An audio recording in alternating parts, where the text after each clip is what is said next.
It's so weird. It is watching weird. the delay in the screens. Because like you do an action and then it just goes like next action, next action, next action. That's it. Yeah. Well, welcome, Jonathan. Oh, hello. Thanks for having me. Yes, no worries. Welcome to the game experience. Yeah. So, how you liking it? How you liking the lights, camera, action? Loving the studio that you built here for yourself. It's really cool. It's nice. You like it? Yeah, it's really cool. Yeah. Well, it's look, I'll be honest. There's a lot more going on over here than over you behind your ISIS terrorist flag. It really does look like that. We're going to go through one of these decapitations. No. So yeah, for people out there, Jonathan, met him the other weekend. He was a part of the Ayahuasca retreat, and had a bit of a listen to the video that I made about it, and he wants to touch on a couple of things and explain my sort of, not my side, but go into a bit of depth on to, I don't know, how can you explain it better on what you want to tell me something about? Yeah. Sort of whatever. But look, man, just you fire off and you take this wherever you want to go. I'm going to have a sip of my drink. Go for it. Yeah, so I watched your podcast. You sent it to me over the weekend, and I thought it was good to see you break it down, and you broke it down really well. It was, from what I can remember, because I was on a bit stronger dose than you were. It is very well broken down chronologically. And I was in a kind of a different part of the facility, let's call it that, the house, than you were for a lot of the time. So to hear some of the things that were going on that I didn't get to see going on, and also as a first timer. So you were a first timer. Yeah, I was. That was my first time. The only thing I'd ever done on the psychedelic realm is a small amount of DMT. Oh, really? So yes, really. Okay, so you smoked DMT.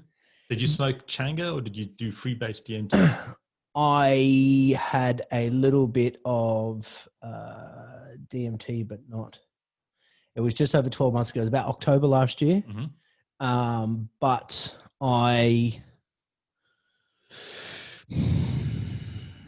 So I think I need, you know how they say that you need, like, in 3 hits, then you have a breakthrough. Yeah.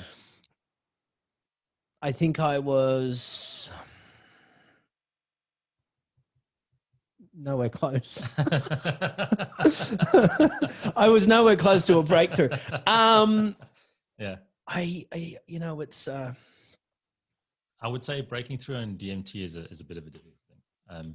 I've experimented a lot with, not with freebasing DMT, but with Changa, which is essentially extracted DMT and then laced on some different mix of herbs. So it's a bit softer than DMT. Apparently it doesn't punch you in the face as hard, but it certainly punches you in the face, knocks you right out of your body. Just so it doesn't give people the wrong idea when talking about ayahuasca and Changa and DMT and stuff like that. I mean, it's, in terms of it being like, it's not classed as a drug. I mean, it could be classed as a drug, but it's not like, it's something where you put yourself in any drug category, like it's almost like it's to go inside, it's like spirit to. Let's actually talk about that for a second, because it's very good build up to, I was telling you earlier, I'd written down an entire list of things that I wanted to talk about today, and I left it at home. So I wrote some extra notes. Yeah, cool. But it was a good segue into some of those notes that I've written. So, cool. So actually, let's pull talk about the mic a little bit closer. Let's talk about the. Can I go closer? Like closer, like that. Yes. Oh, like right up there, right up in there. You don't want to get through all this talking and it just doesn't record. Okay, so DMT, right? It's in our bodies already. We produce it. Yeah. Okay, so it's one of the things one of the reasons why you shouldn't really class it as a drug, in the same way you even class mushrooms as a drug. You don't produce psilocybin in your body. You produce dimethyltryptamine. Yep.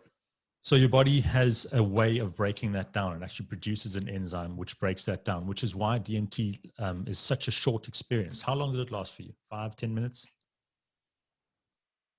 Or you said you didn't have a breakthrough experience, but 5 minutes. Yeah, 5 minutes. And that's because you actually break that down within your body. Normally, anything that's foreign, especially a drug, has to be broken down, taken through the liver.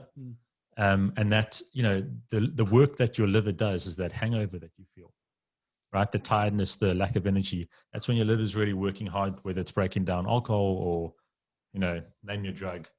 That's that feeling that you get. So DMT doesn't have that. So there's no hangover after DMT. In fact, the only thing you feel after DMT is like, what the fuck just happened to me?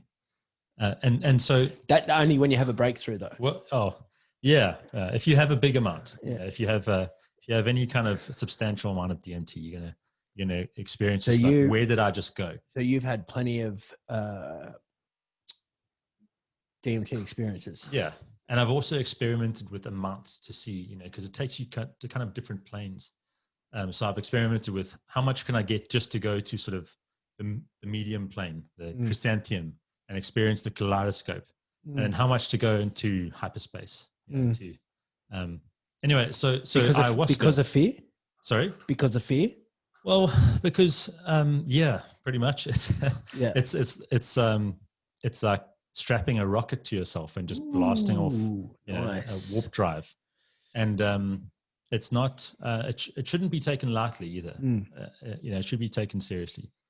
And there's a certain way in which you should be doing DMT. You certainly shouldn't be doing it at a party. You should be any really hallucinogenics. You should be doing it in the right set and setting. And you would have heard about this. If you're ever researching psychedelics, you'll hear about set and setting. It's one of the things that I wanted to speak about. Yes. But before we get onto that, just the composition of ayahuasca. So ayahuasca is DMT and harmine, which comes from the ayahuasca vine, right? Now, what the harmine does is it inhibits the enzyme that breaks down DMT. So when you smoke some DMT, you blast off into hyperspace, but you're only there for 5 minutes and you don't understand what's going on. And you have this kind of familiar sort of feeling, which is like, I know this place, but then it's gone.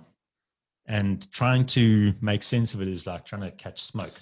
So you mean it's like a sort of doorway to who you are and where you came from? And I think DMT can be a doorway to many places. But what ayahuasca does is that it gives you the time to move around in that space and then become familiar with it, and then start to have a conversation with it, a dialogue, and then see where it takes you. And that's why ayahuasca is so powerful. So set and setting. I'm now familiar with that. Yeah. So you're familiar with how bad it can be if the set and setting is wrong. Look, what if I make you jump here, just make sure you sort of bring us back. Okay. How's that beer? That's good. Today is actually the 20-month sober day for me. 20 months. 20 months is today, yeah. And I actually wanted to make a little bit of a joke. Cheers to you. Oh, cheers, bro. Hang on. Cheers. This is my bit of protein in there. But what I wanted to class this as this episode in by calling it the relapse. And I want to, I'm not going to say that I'm going to use, because I've already took a photo of those beers. Yeah. On here on this table, and I'm going to probably use it as the thumbnail, and go and title it "The Relapse" just to get viewers, because the haters are going to be out there going, "I knew he won't stay sober long. I knew it. He's just a drunk. He's just a drunk." So I just get the haters tuned in, but Nice. but that's what today is. 20 months day it's always a Wednesday. So what I was going to say about not the setting, but if I jump here, just pull me back. But tell me what happened on the Friday night. Well, you can either go and tell me, because you've heard what happened, my encounter, break down. You can either break down mine, or you can tell me all about, or you can go in and we can go deep about my first experience, or tell me what happened, what you think, or just tell me how you tell me your okay. You tell me what happened with you. Look, I first need to explain the set and setting thing, because Go. I want to lay the groundwork for this. Go, lay the groundwork. Right. So set and setting means set being mindset, setting being location, the space that you're in. Yeah. I've been to previous ayahuasca ceremonies. The first thing about the setting is that the facilitator maintains a very sacred space. Yeah. And maintains a very high level of respect amongst everybody that's there. Yeah. And they ensure that there are no distractions. Yeah. You would have heard them in the email saying that don't bring sleeping bags, for example, because sleeping bags make too much of a rustle. Right. Okay. Right? Do you remember that? Look, I always get emails sent to me. I very rarely read them. Yeah. Okay. Well. So the idea is that you're going to go into this highly introspective space. It can be extremely confronting and very difficult to deal with. But in order to get there, you need to limit external input. So light, noise, anything that's really sensory, because you're going to be opening up your third eye or sixth sense or whatever. You need to limit your other senses. So you're supposed to kind of isolate. You're supposed to be sitting without noise distractions or anything. So obviously help sort of disconnect from this reality or this world. But at the same time, you need to know that there's somebody that's looking after your physical body while you go off into this space. I get that, and that's with the sort of the role of the shaman. But like, what could be sort of the worst case? If like, why would they want to look after you? Like, what do they? I mean, like, if I'm responsible for my physical body. Yeah. Right. And at all times, I'm responsible for that. But I'm going to be taking something, and sitting in a dark corner and experiencing this thing.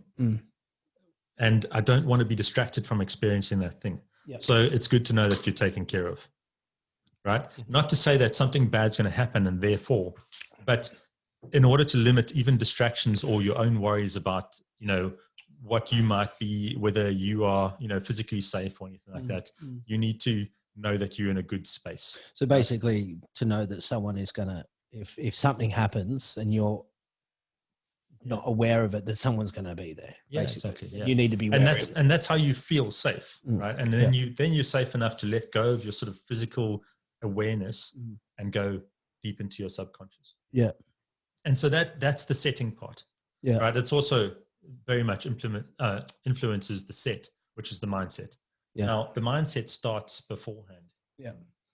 In previous ceremonies that I've gone to, they've asked us to do a diet beforehand. And the diet is an extreme elimination diet.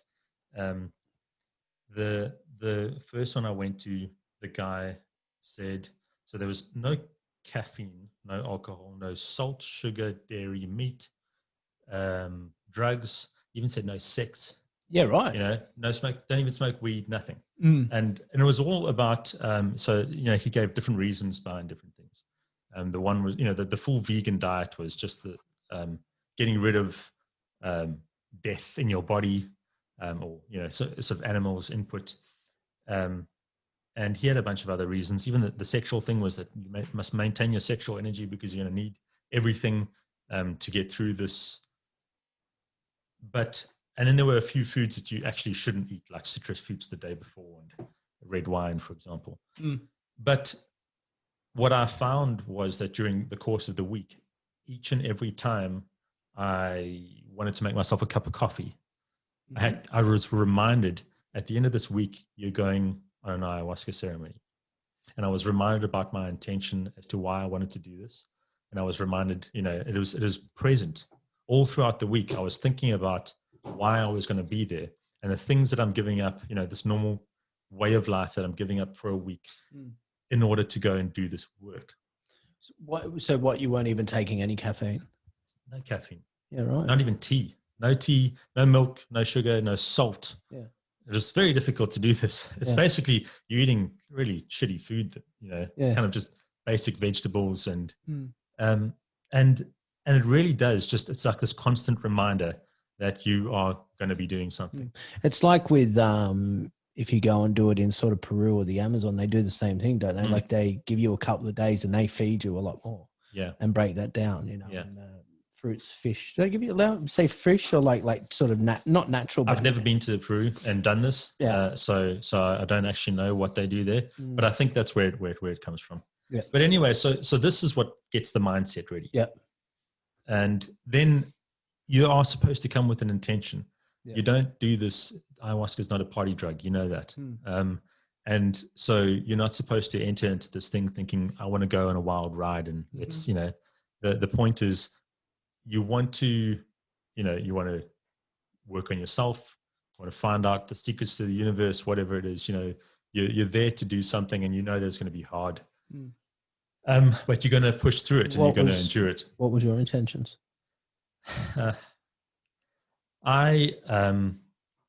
So I'd done this a few times when I was in South Africa. I've been here for 2.5 years now. And I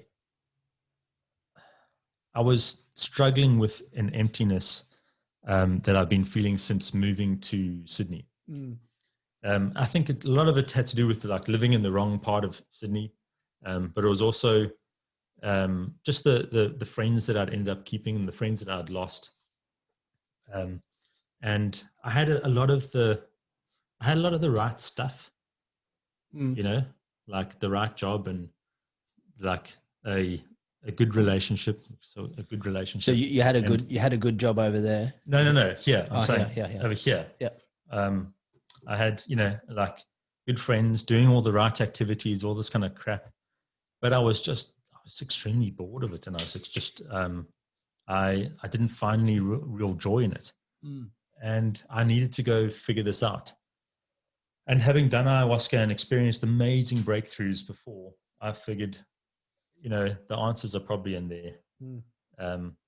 And I just had this yearning to reconnect with part of my old self, something that I haven't really touched in about 5 years or not 5 years, but it's been about 5 years since I did ayahuasca before this last time that we went. And the world kind of just erodes you. Yeah, it does, doesn't it? Yeah.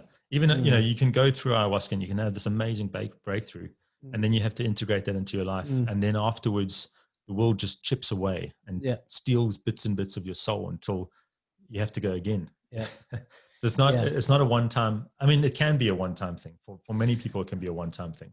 But you can go to a certain level on any given ayahuasca journey. Yeah. And then you can go deeper and deeper and deeper. Yeah. Or you can not touch it for a while and then have to go to that level again. So my intention was really to reconnect with an older part of myself. So the part of yourself from 5 years ago in South Africa. Yeah, and not to say that I was a saint 5 years ago in South Africa, but I had a joy, and I had a sort of connection. I would say that when I did ayahuasca the first time, it spoke to me and I felt connected to something. Yeah. And I definitely felt like I'd lost that connection and I needed to do it. I needed to get back in there. I think I understand what you're saying. You're basically saying that, I think, anyway, I'm not going to keep cutting you off because I looking at that list, I don't even, we haven't got past the first one. I don't even think we've chipped at it. So, yeah. So anyway, set and setting, right? Yeah. Now compare that to, you were asking what went wrong. So compare that to the set and setting that we had. There was, my first red flag going into this was there's no diet. But from what I've heard, the guy that was facilitating, it's very experienced, so I'm just going to go with it. Like, follow this thing. Okay. He must know what he's doing. But, just like, we all know that I was scared, But you going in there with those intentions, knowing about the setting, do you think that also too you could have been a part of the not problem, but you could have been a bit on edge, and that's like yeah. 50-50, like so I wasn't on edge. I was weirdly comfortable with everything that was happening. And this but didn't you kind of say that like you went into it like not expecting something to go wrong? No. I really didn't expect anything to go wrong. Yeah. The red flags were small little red flags that told me this is different, but don't judge because you're not more experienced than this person. But that's still expecting something to go wrong. The red flags. No, it was like this is not what I'm used to. Yeah. Right. But at the same time, like, what are you used to? You've done this 4 times. You know. Well, exactly. But you know. It's not like I'm a veteran, you know, and I get to call who does what right and what wrong. But when in hindsight, which is 2020, I'm saying like those red flags were actually right. So do you think it was just the storm? No. Hang on. Okay, hang on. I've got this right now. Ready? Okay, yes. Was there really a storm? Yes, it was most definitely a storm. How bad was it? On a scale of 0 to 10, because I rated it a 50. You know what? You were more sober than I was, so I would take your rating. 50. Yeah, I think so. So let's talk about the storm for a second. Yeah, let's get that mic close to you because I don't want to get to the end of this and the audio is gone. So let's talk about the storm. Yeah. So now we're sitting outside, right? And I've never done an outside ceremony, and I thought this is going to be interesting. Mm-hmm. But whatever, this is cool. Okay. Yeah. So we go sit outside. And we're all kind of like scattered we get our different locations. And then we see the clouds kind of passing by for me, it was the right-hand side. Were you sitting up?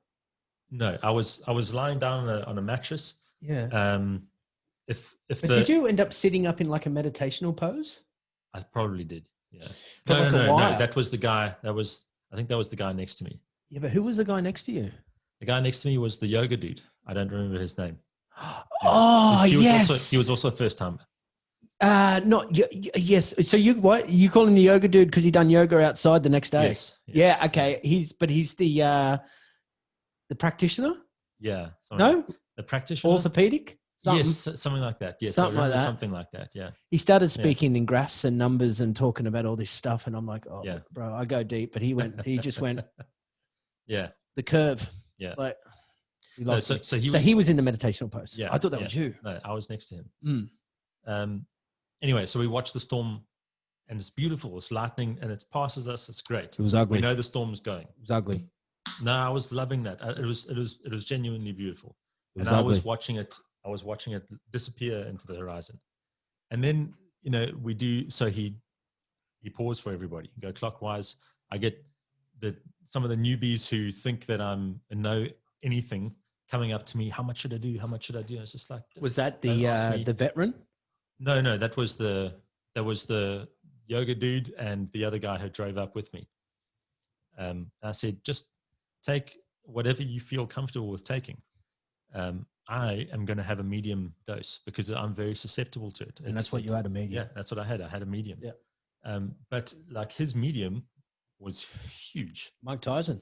No, the medium that he poured for me. Oh. I think just the amount that he was pouring was massive because his medicine wasn't weaker than medicine I've taken before. So he just poured a large amount. Anyway, so I'll go up and I take this, and I literally, this is the way. So I get the thing. Just explain it to me quickly. How much was in your cup? Okay, so just how much? Just imagine, just for the viewers. Okay, it's a stemless wine glass. You know, so it's a wine glass. Yep. I had that much in the cup. Right. It was right. It was 1, 2, 3 glugs down. Wow. Yeah. Do you know how much I had? How much? For the viewers. I had shit fucking scared him out. So I go back and I go, okay, here it goes, bottoms up. Yeah. Drink this thing, eat the little apple. Yeah. And literally, as I did that, I looked back. Now the the side of the house was over here. And I look back over there, and there's a new storm. Like blackest of black clouds have just appeared right there. Yeah. And so I know, because it was before I started tripping, that I saw that storm. So before you started tripping, you'd seen that storm? Yeah. It was huge. I just downed it, like literally just downed it. Oh, right. And I looked back over my shoulder, and I just saw another storm had literally snuck up on us. And I thought, that's probably going to be a problem, but we'll deal with that when the time comes. Facilitator kept on saying it's going to blow over. So cool. That medicine hit me in 15 minutes. Really? Yeah. 15 minutes. I was in another place, and it was amazing. And this is what do you mean amazing? Well, so, how do we explain this place? Just imagine when you close your eyes. Yeah. When I close my eyes. Yeah. So I start to feel it, and it comes on, start getting it kind of giddy.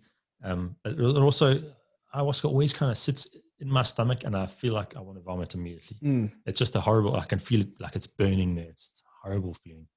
But I take a few breaths, find your little center, and then it starts. So it started to hit me. I couldn't believe that it was coming on so quickly. And the visuals usually ayahuasca is a bombardment of visuals. Yeah. I get this sort of, it's like going through a wormhole, so this tunnel with electricity, and I'm flying, and it feels like I'm flying as well. It also feels like I'm flying through space, but this wasn't. It was a very still image, or like, it's not an image because it's like you're there. It's in your peripheral all the way through to the front of, I would say, imagine a metallic stencil with fractal patterns cut out of it. And it was gold, but gold in the way that there's a light shining across it from a direction, but this is with your eyes closed. And behind the stencil is another one. So you can see through the cutouts into the next one, and it goes on to infinity. And so you just see this endless pattern. And if you look right through the pattern, in between the lines, there's an image of it's giving me goosebumps. There's an image of the person that I'm going to converse with for the evening. They are already there. This is 15 minutes, and I couldn't believe myself. So who is this? Is this your spirit? Is this your spirit guide, or who is this? You know what? And wait, hang on. Yeah. Sorry. When you say converse with, I mean, is this the first time you see this person? Is this the first? Like, is this? Have you seen this thing before? Is it what is it? Like who? Well, so I've another entity or something. I have conversed with, you can call it. I don't know. I don't know what to say it is. Whether it's an entity or whether. But I have. Could it be your higher self? It could be your higher self. Probably something like that. Do you believe in higher self? I do. On the one side, when you actually go into this and you do have a conversation, like a dialogue with somebody, it's easy to think that is another person. But then at the same time, you get this experience of dematerialization. Familiarize with it as well. Yeah. Well, or not that it's familiar, but just with this sense of, like, you can call it, I don't like these flashy terms like ego death and stuff, but the idea of like losing the sense of self, or a sense of self. And you come out of that is that actually I had a conversation with myself, and this was a reflection of me as something else, because the entire conversation was about me. It was about stuff that's happening to me. And one of the main reasons why I would say it's someone different though, is because it's always been female, and ayahuasca tends to be female. Although I did once have a conversation with a guy who forced me to give up smoking. Was he successful? Absolutely. Yes. Yeah. Although I must say, so the next day I couldn't touch cigarettes without wanting to throw up. But about, I don't know, a year later, I went through a breakup, and I was all upset. And one night I was out drinking, and I just picked up a cigarette again. Ugh. And So you don't smoke now, right? on and off, like I don't have any kind of craving for it. So it broke the craving. It broke the desire to smoke. And although I must say it's probably one of the reasons why I didn't go back again was because I'd now picked up this habit kind of that I shouldn't have had. But yeah, like when I moved to Sydney, I stopped smoking altogether. More recently, I've been mixing in a crowd of people, and some of them smoke, and so when we're having drinks, there'll be a cigarette. I think you. Yeah, I'm not saying you need a new crowd, but yeah, probably, yeah. Yeah. I think that's what we've established. Sometimes you're couldn't be a product of your environment. Yeah, exactly. Anyway, so we're in the tunnel. You're looking through. Gold was reflecting, and you're seeing. Yeah, so I'm seeing this image of this person, and then I start to feel the kind of tentacles coming in and touching my head and getting ready for this, like the sort of brain surgery that you're going to experience. And then these two female figures on either side of me over here, because I started to feel little drops of rain, and they kind of just came over to shield me from the rain. And it was this absolutely magical experience. And I went, I don't know what I've been worried about this entire time. This is it. I'm so happy. If this is how beautifully it's going to come across, and it's not just going to ram down my throat like times before, where you just confronts you like, this is going to be an absolutely kick-ass experience. And then I just hear from behind me, I hear, oh,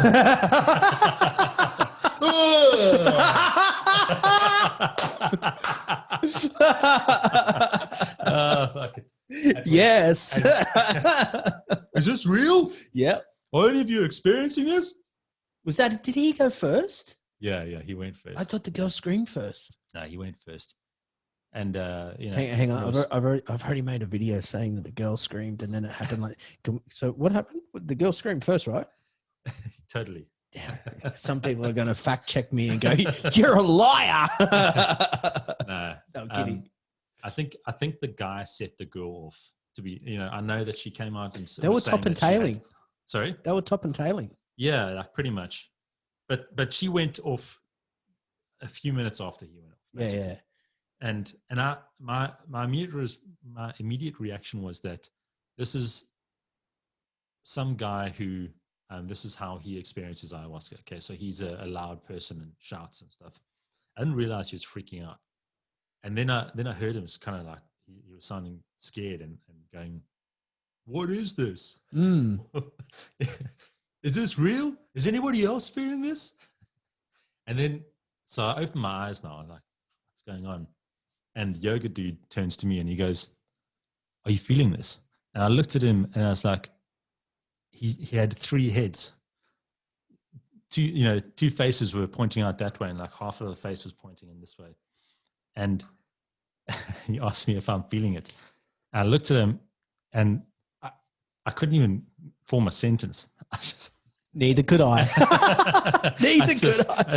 So that's why I was like, "Oh, yeah." I try to kind of piece something together in my head. I'm going, "Dude, your face is just like these three faces, and I can't even. All these words are, and I can't even mouth them." And I just go, "Dude, I'm super fucked." And he goes, "What?" And I'm like, that took all my fucking energy just to say that to you. Anyway, so he now I kind of felt this obligation to go sort this out. So I got up and went over, and then I was like, "No, I can't do this." Went back and sat down for a bit, and then the screaming started, and then the sort of weather was picking up. So as that screaming started, the wind had started. So there's just this raging, and there's the trees over there. It was going crazy. And that tension of like that pre-storm tension was now there. And I think that was definitely setting at least those two off. So first thing I did setting those two off, meaning the boy and the girl. Yeah. Do you reckon? Because he couldn't hear her, and she was gone. Well, I don't know if they have any memory of that. True. But I think that there's like I I know I what know you're saying. a tangible kind of tension Mm. when a storm's building up. I think You I know? know what you're saying. Yeah. Yeah. Like something was like the sensors that a dog has. Yeah, exactly. You know, where they you know that feeling. You know when the like right before a storm, when you see the sky kind of turn green, and like there's this eerie silence, and then the wind picks up. Like you know that tense feeling. I think that fed into everybody that was there. And then the realization as well that like a storm's going to hit and my mattress is out here. You know, what are we going to do? And then, you know, the sound of this chick screaming. So like the first thing I did was I was just like, fuck this. I got my wits about me, grabbed my mattress and all my stuff and just like dragged it. But at this point, my like mental map of the outside terrace had completely gone. And so what could you see? It's like I was at a different place. I remember looking at, like, I don't remember. Was it dark? Was it dark? It is pretty dark by this time. No. Like a dark experience, not literally dark as in. It just everything looked foreign. So it's like, okay, I remember there being a house. Yeah. But I don't remember much more than that, you know. And then I remember there being a terrace. So I'm pretty sure that terrace was underneath the roof.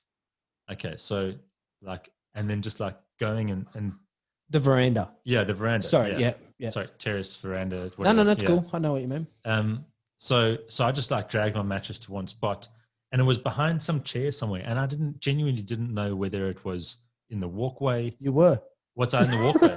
Was I? Because I just plunked it down. I was like, I had to jump over you, man. Yeah, like so many times. Yeah. So I was like just sitting there going, I don't know if I'm in everyone's way or not. Yeah. But like, this is where I am now. And then I think eventually because it was behind, like someone had put a chair there and it was kind of behind that chair. So I figured, well, this must be in the behind area. So this is where I'm going to go. Yeah. And then once I was there, I got there and that chick was like proper screaming now. I went over to, I thought let me go try and help. Because she sounds like she's having a mental break. Or a psychotic break. And just quickly though, when you say psychotic break, yeah, you mean like? I mean like a meltdown. I thought like there is like that this was not a part of the ayahuasca anymore. Yeah, exactly. Yeah. That's what I was scared of. Yeah, that's what I was scared of as well. I mean, she was screaming and she was screaming. Has that ever happened to you, Bob? I've never experienced anything remotely like that. So what? But why? What would make you scared of this? Because I've heard that that if you are on antipsychotics or if you have a history of schizophrenia, that can come through when doing psychedelics. And I don't know if that's true or not, but I have heard that. I've heard Dennis McKenna say that anybody that's schizophrenic or anybody that's a sociopath, it doesn't work with them. Oh, really? Yeah. So I think that look, if you've had a crazy life and you have had moments where you've gotten angry, I think anyone that goes, well, this is the day that I find out if I am, because if it doesn't work, that means I'm either a sociopath or schizophrenic. Yeah. But so look, I've seen people go to an ayahuasca ceremony and drink the same amount as me and come out saying it didn't affect me. Yeah. Wow. Yeah. I mean, it affects people differently. And I think that if you want to suppress it, you really can. And like, that's the honest truth. I have literally seen somebody just kind of like, oh, what am I even here for after drinking the same amount as me? Even those girls, although they did it a bit more. They loved it. Yeah. They were having the time of their life. They were having the time of their life. Yeah. The girl went out, the one with the dog. No, not the one. You know what, man? I was sitting on my beanbag, right? Yeah. My beanbag, should get royalties. Can we just for a second go? It's a dog it's the urn. Yeah, did you not know? Yeah, I did. I just don't know if you clarified that in the last one. I know. Yeah. No, what I said was, I said, my dog's outside. Yes. And then I went, yeah. Someone brought their dog. There's a dog here? Like, no. So And then I further went on and said, like, if I know where you were sitting, but yeah, basically, it was a dog was at ashes and it was in an urn. Yes. Like, I didn't clarify that. I know, but when I said it was in an urn outside. Yeah. Oh, okay. You did say that. Okay. Yeah, I did. I think I was just too busy laughing. My dog's outside. It's a dog. Yeah. What? Yeah, because it was like, what the fuck is going on Yeah, here? I know. Because like throughout the night, I'm like, is this happening? Because it was like a movie set. Yeah. Like I feel like it was a movie set. I must say, I had this. I was struggling with this thing the entire night because I had this. Those visuals. Just go for it. Just quickly, because I know that sometimes we get to a point and then but yes, not my dog's outside, but the other lady friend that was with her was dancing outside in the rain, loving life. Like wow. Like the next day it was like, wow, man, like totally. I just put my headphones in and just kicked back, and I was having the time of my life, like behind the lounge. That's I think I did mention that, but she was unaware of it. She was having so much fun, but also I'm just going to call her the girl with the dog. I'm not going to obviously name names. Name and shame. Yeah, no. That's why I called the bloke Shaman. Yeah. Oh yeah, exactly. Shaman, watch my video too. Yeah. So hey, Shaman. So the girl with the dog said that she only really peaked for about half an hour. Really? Yeah, and then from there on it was kind of down. Whereas so from there she kind of come to this place. Yeah. Whereas I was stewing for a good 4 hours. She had Mike Tyson. And she had Mike Tyson. Yeah. Exactly. And I had a medium, and I was just gung ho for 4 hours straight. But I mean, I think she's done it a few times more than I have. Anyway, so it affects different people differently. I know that I've always been able to go very deep on one dose. Usually, the other ceremonies I've been to, they measure the same amount for everybody, and then if you want more, you come up and get more. And there's some people that will take double shot when they start off, but well, that was one thing that I thought was absolutely madness, was the fact of saying, just put your cup to the side and then I'll come back around and fill you up. And you're like, no, I'm not leaving my glass cup here. No, it's all right. We'll come around. Hang on. No. Like, this is silly. And even going like, why would you give someone a large and then go back around and say, it should have just been, this is how much I'm giving you. And look, it shouldn't have been anyway. It shouldn't have been anyway, because I don't know what I'm talking about. Yeah. Anyway, but so earlier on you'd spoken to me about like what do I think that went wrong? Yep. First thing I would say was like the intention setting up front. A lot of people that were inexperienced came, and a lot of people that were experienced, and even some of the people that were or had some experience had a really, really bad time.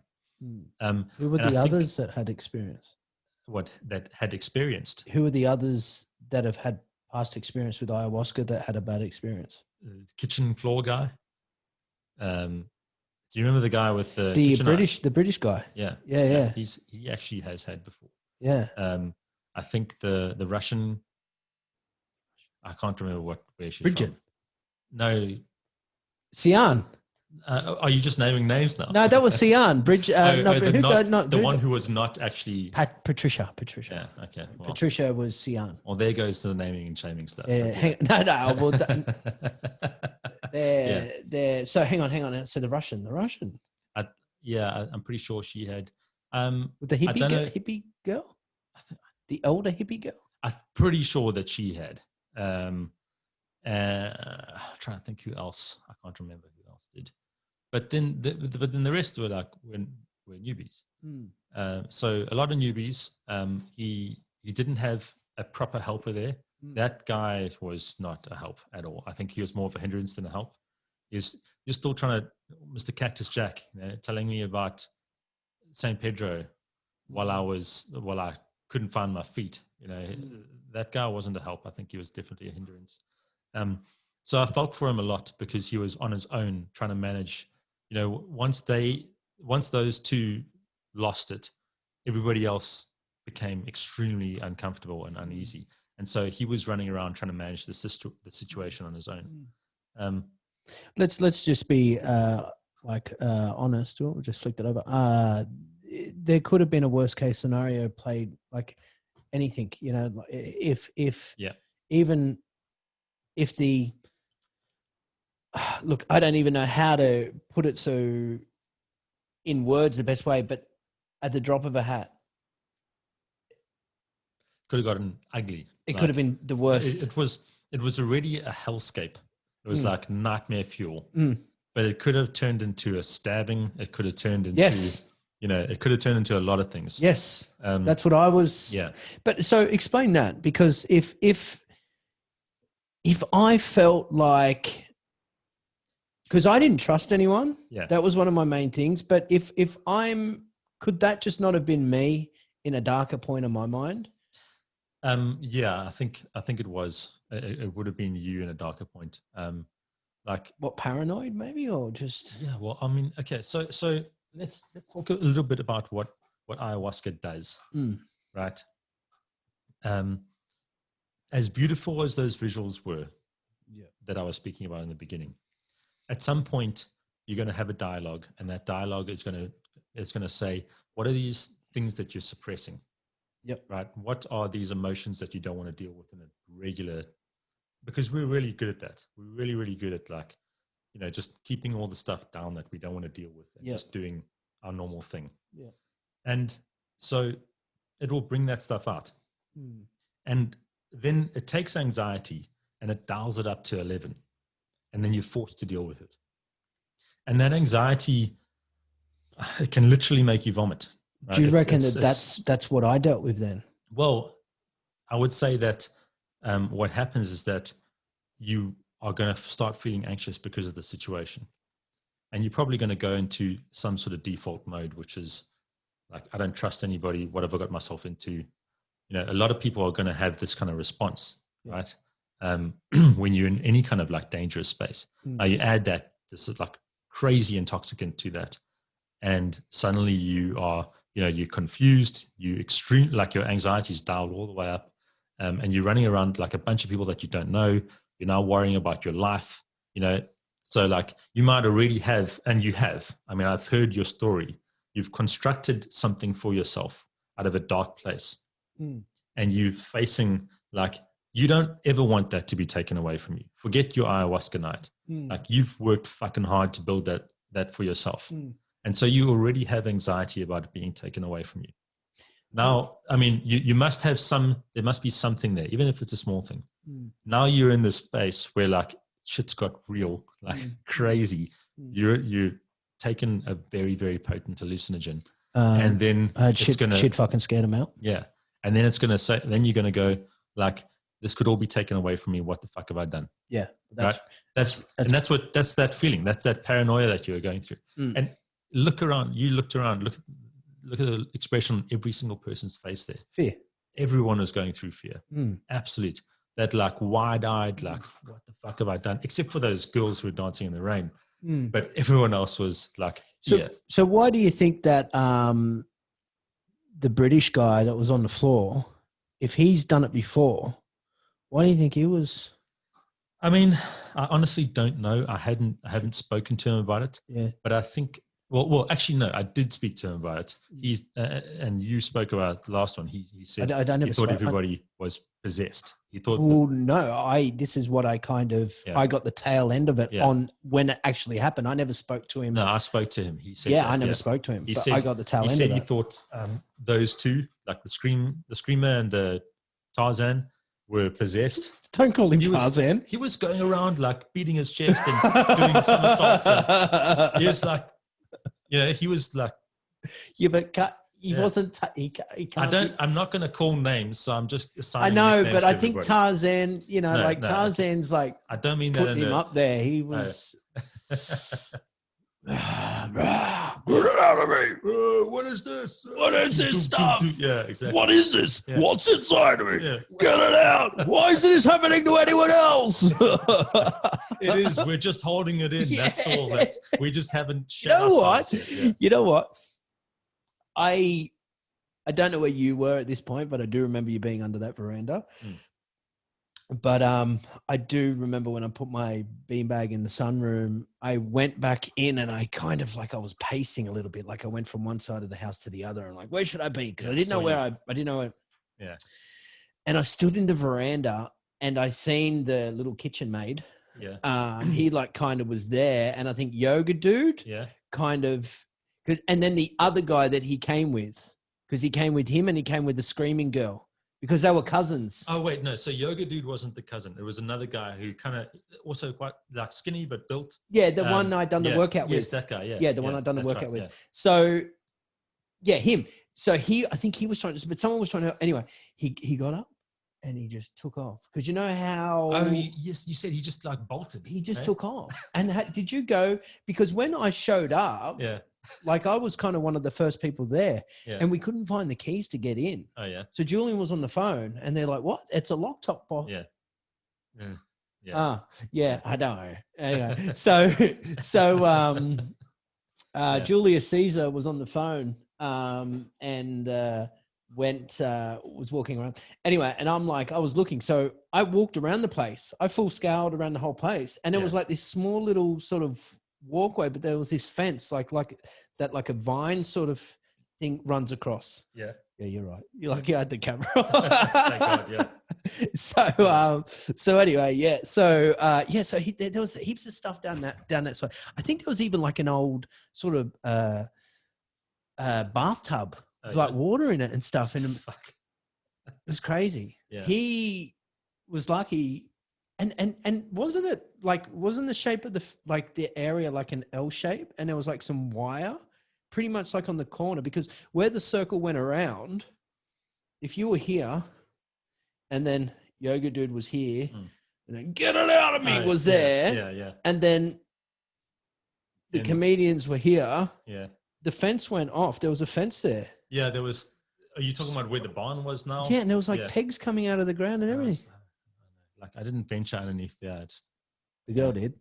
Oh, yeah. Really? She was like, it's nuts. Yeah. So I don't know. Where were we going with this? We're trying to chronologically go through the. Where have you gotten with your notes? Well, yeah, I was. I mean, what do you really like? What do you want to touch on? Like what? Yeah. Okay. So. Where does one of the reasons why I wanted to speak to you about this is that, you had this really nightmarish experience, and the other ceremonies that I've gone to have been life-changing. Nothing like the ceremony and so why I started out with the set and setting thing is because that's so important to a successful ceremony.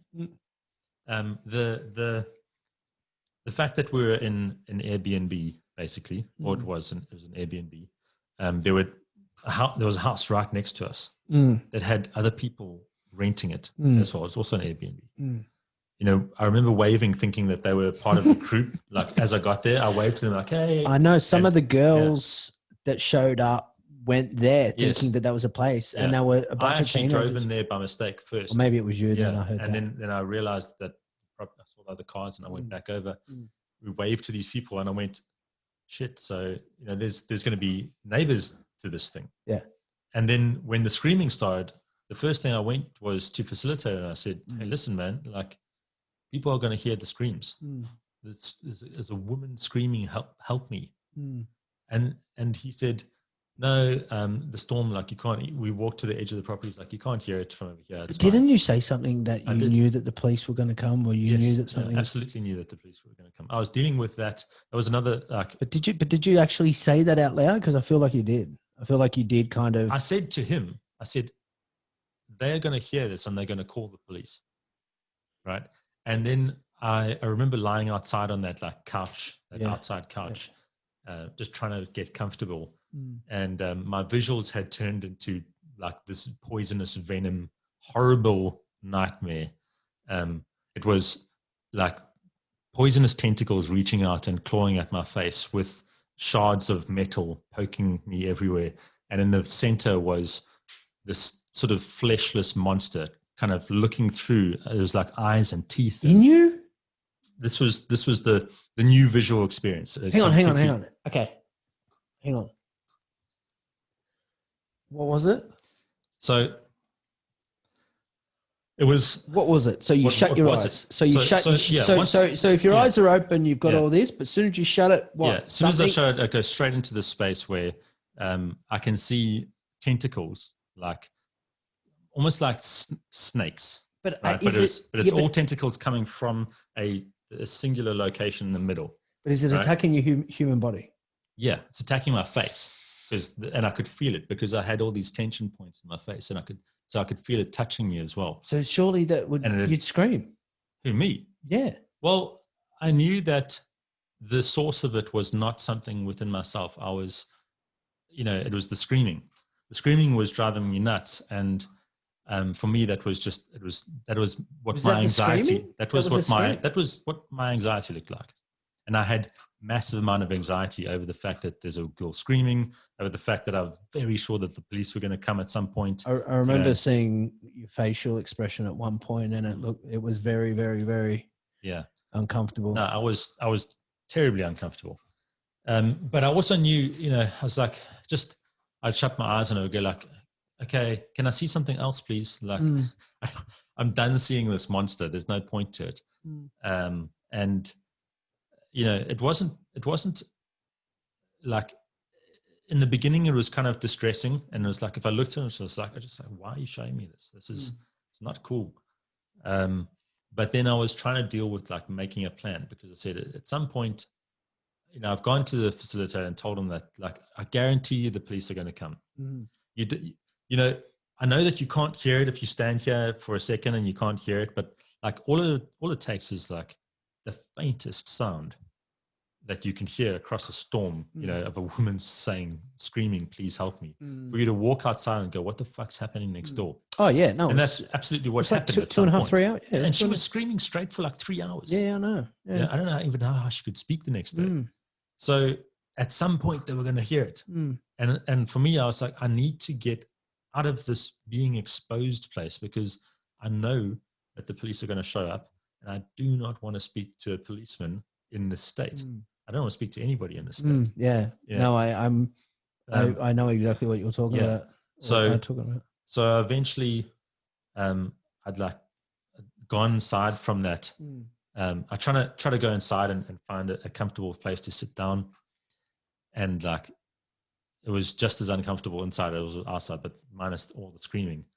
I eventually remember just like sitting on the floor, kind of just huddled there, going inside the house. Yeah, inside the house, kind of at the back, in the lounge at the back.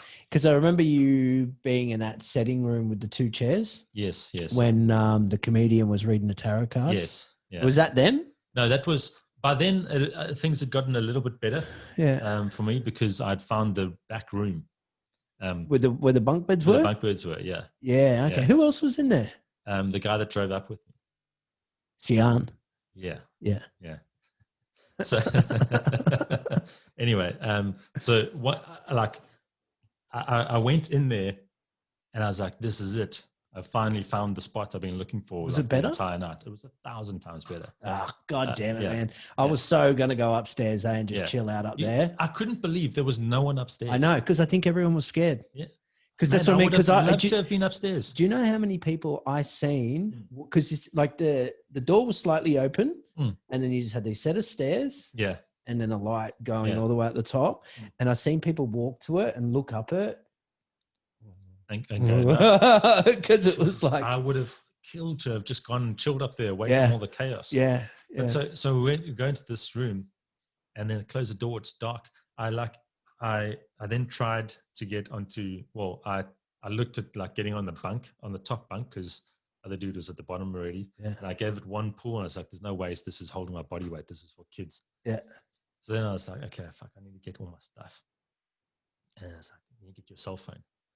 And I couldn't even think straight. And I was like, no, you don't need a cell phone. Like, this is an ayahuasca. And I was like, you do need your cell phone. Just snap into reality for a second, because your cell phone's just lying out wherever. I don't know, on the grass, on the thing somewhere. You ended up finding it, right? Yeah. So I went out, and then the comedian was there. lying upside down on the chair. Yes. Yes. Yeah. And Yeah. like, I remember saying to the guy in the room, saying, I'm going to be right back. I'm just going to go grab my stuff. Yeah. Okay, cool. And it was like, okay, you're on a quest for your stuff now. And I walked out and just immediately sat down on the chair and started talking, and completely forgot about getting all my stuff and all the stuff that I needed in order to get comfortable. And then I was talking to her, and she offered to call my phone, and I was like, no, it's on silent. I'll find it somewhere. So I went. Is that when I came up to you and I started telling you about the messages I was getting? Yes. No, that was the second time around. So I went outside. Yeah. I got my blankets and it was so difficult to do that, because I was like, okay, I need to get my blankets and my cell phone and like, I don't know what else, and then my pillows. And it's like, yes, I need pillows. I really want pillows. Yeah. And go outside and just like grabbing the stuff, there's no separation between what it is. It's just like going like, what are pillows? Like, I know I need a pillow, but I don't actually know what the fuck a pillow is. Yeah, right. Trying to get all this stuff. And I grab it and I found my phone. I go back in there and then I put all this shit down. Then I realized like I can't use the top bunk, so I'm going to need to drag my mattress in here. Yeah. And that was a fucking huge mattress. I took it out of my rooftop tent, which I'd. Yes. Yeah. Yes. So then I just like grabbed this mattress, and now everyone's looking at me dragging this mattress through. I dragged it to the back. I put it down. And then I think there was one more thing that I had forgotten that I needed to get. And I was just like, oh, fuck it. If I go out there, I'm going to get stuck again. Because it took me so long just to do okay. Yeah. I said to the dude in the room, I was like, dude, like. How was he going? How was he going? He was chilled. Was he? So chilled. He had found that room early on, and he was like, I'm just in here. Yeah, because he completely disappeared. And then he, I suppose spoke to him about how, because you guys drove home. What did he say driving home about it all? Because he was a bit, I don't know, man. He was just like, what the fuck was that all about? Yeah. And I had to, so I had a similar chat with him as well. Yeah. To say like, I've never experienced something like this. I've experienced, and I had it, it's a 3 hours drive to where we were. So I was telling him all about the wonders and the magic and everything like that. And he just came, did you know how he stumbled upon this, or why did he even want to go down this path? He was dealing with his own issues. And he thought it would just... And he wanted... What was his own issues? I'm not going to say. It's not good. That's fine. Yeah. I didn't know whether... No, I'm not. They're not my issues to talk about. So I get that, but he had his own issues. Yeah. He had his own things that he needed to deal with, and he wanted to just sort of explore what is this thing all about. So he was dead keen, and he probably needed to have a Mike Tyson then. I think that he had a large dose. Yeah. Anyway, making it to that room was great. Go back. And it was so good that I got there because later on the cops came, and I knew it was going to happen.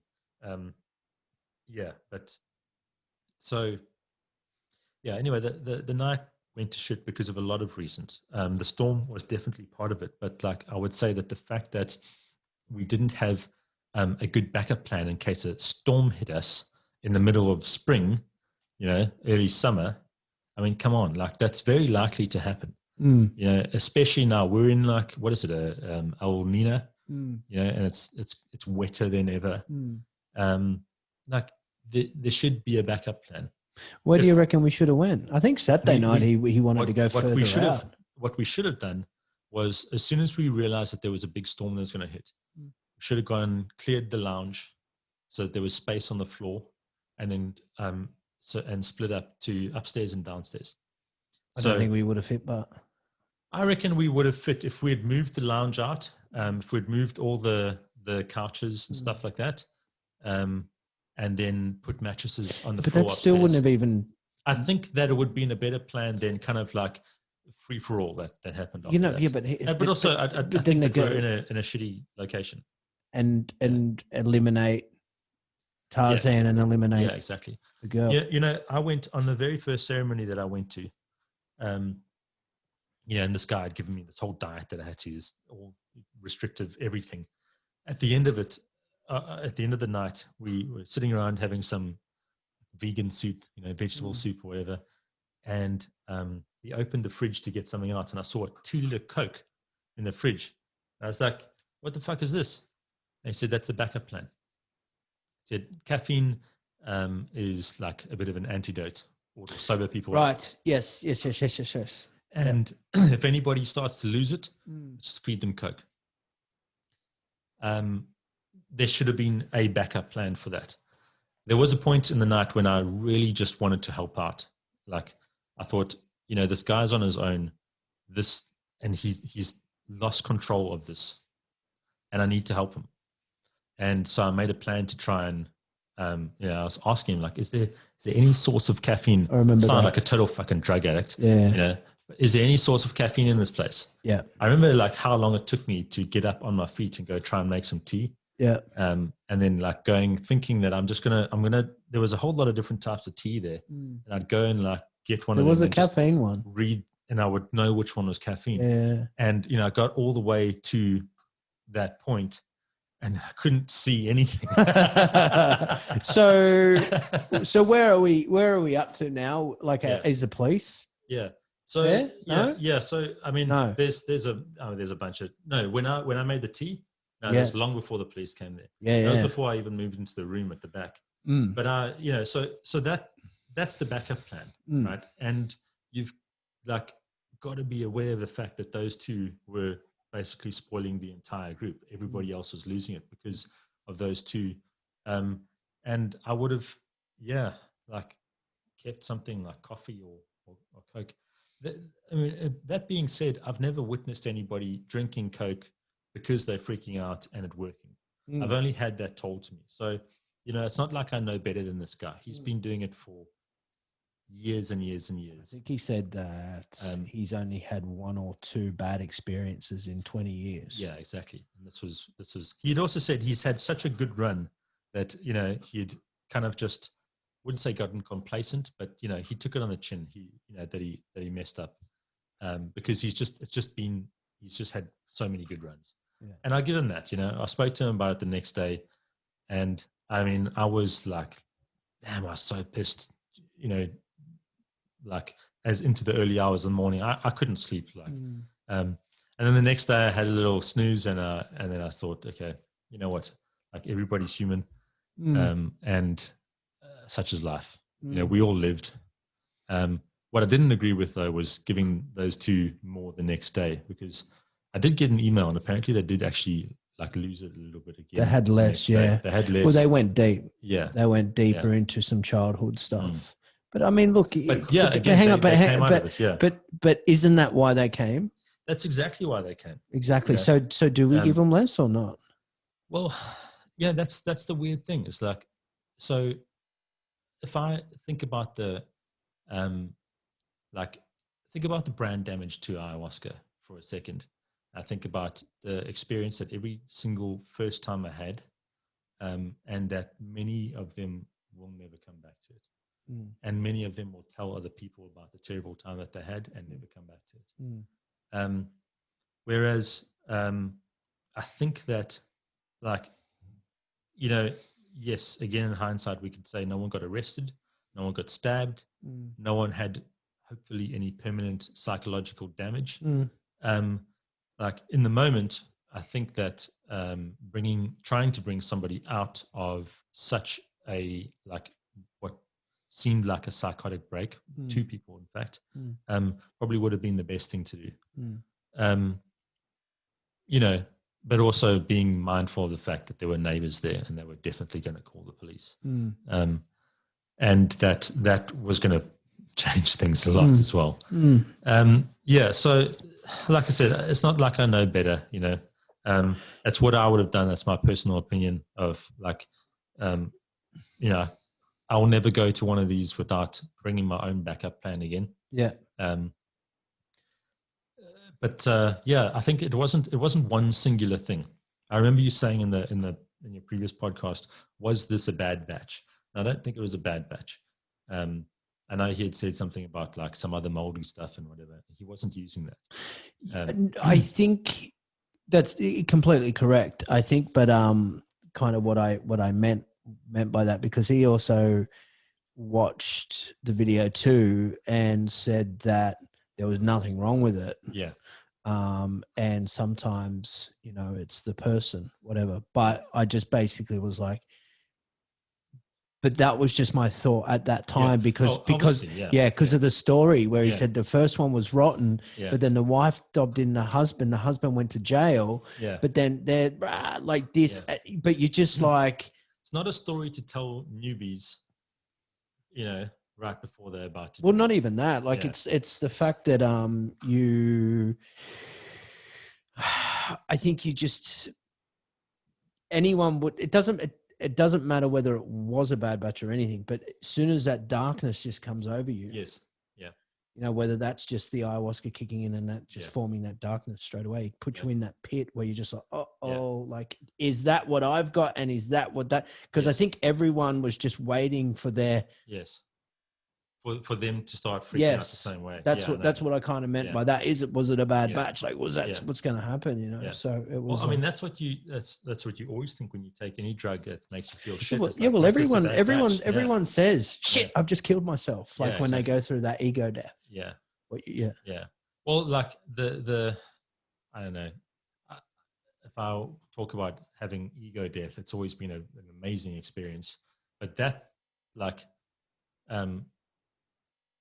the overwhelming nature of ayahuasca, it's like take like whatever dosage of mushrooms you've ever taken in your life. Never taken them. Well, if you ever take mushrooms, it's like doing 100 times that. It's so powerful. I have done mushrooms many times. And I thought I knew what ayahuasca was all about. Right. Yeah. And like, I had no idea. Yeah. You had no idea of that experience. Yeah. I had no idea it was so potent. It completely envelops you in something else. It's not like an overlay, like, psychedelics. Oh, you mean the first time you had ayahuasca? Yeah. The first time I had, and every time subsequently. But mushrooms is like a kind of, you can see the things that are around you and they look kind of different, and it's, you know, it's bubbly or it's colorful or whatever like that. Like a game. Kind of like a Mario cartoon. Kart. Exactly. Yeah. Ayahuasca is just like you're in a foreign place completely. Even when you're in your, not that I've been in my own home and done it, but like even in a place that you're familiar with, it just completely looks unfamiliar. Yeah. And so yeah, it's all consuming. But how's that beer looking? Beer's looking good. Do you need a top up? Nah, I won't do a top up. I do have to drive home. Oh yeah. I mean, you know, over in the UK, I remember when I was like 17, you know, when we were kids, we used to, for £5, used to get 6 beer. I used to live in England for 5 years. Oh yeah. Yeah. Before you start going, hang on, what's he talking about? And we used to get these. We used to get 6 beers for £5, and normally sometimes there was something on special, and there used to be like a 6-pack of Carling or Foster's Ice or whatever. But the Stellas over there are 5%. Oh. Yeah, I know, which doesn't seem like much. It's 4.8. Yeah. So, but the Stella bottles are a bit bigger because is that 330 mils? I don't know. It doesn't look like it, to be honest. 330. I don't know where it says it. I'll find it, but carry on talking. Well, I think the Stellas over there would be close to like a 375 because a normal stubby. Yeah, possibly give me one. I'm an ex drinker. I know what I'm looking for. Imagine I never found it. Someone from England was telling me the other day.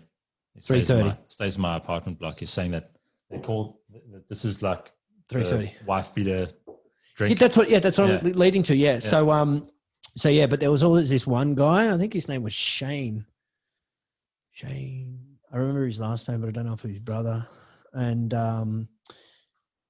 he was the one that used to have sort of drink the 6 and then want to come and fight everyone.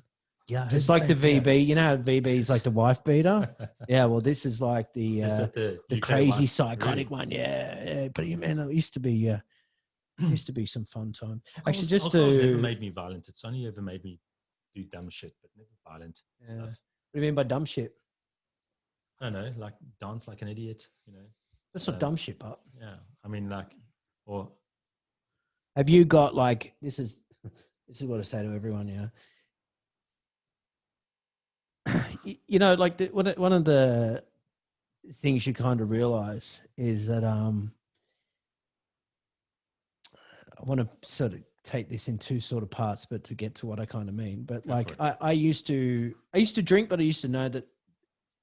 But I used to drink, but because I wasn't educated enough, I never knew that drinking was a problem. Because I thought, like my ego was there. I was like, oh, I don't have a problem. It's you. You know, like if I were to go to a barbecue or be in an environment with many people, I'd always be reflected on it being like I was the idiot that night, or I done something outrageous, or I done something to make everyone talk. So so the next day you're like, oh, what have I done? Do people hate me? Like no one answer their phone. But yeah, well, hang on a second. Like who here's a good drunk? You know, number one, I thought I was funny. Doesn't that count? I'm only trying to make everyone laugh. Like what? Yeah. What do you mean? Oh, I was rude and what did I do? You slam your drink down throughout. Oh, you done this or that, and everyone was always like, but you never really notice it. You never see it. You know. You always think you've got control, but did you find that? Was it just that you became more abrasive? You know what it was? This is exactly what it was, and it is the fact that I couldn't just go somewhere with nothing in me, right? If I was to go somewhere, either whether it was to a restaurant with a girlfriend or out with family friends or out to a barbecue, I'd have to have pre-drinks, and pre-drinks could be anything between 4 to 6 drinks.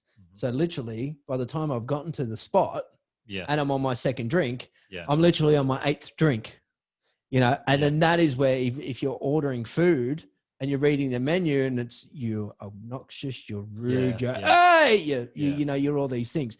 But like it would be, I'd have 1 or 2 drinks and then I'd go and have a shower, come out of the shower, 2, iron the shirt, 5, put it all on, spray the 6, hop in the car. Yeah, we're going to have a good night. Ooh, like that, you know? Yeah.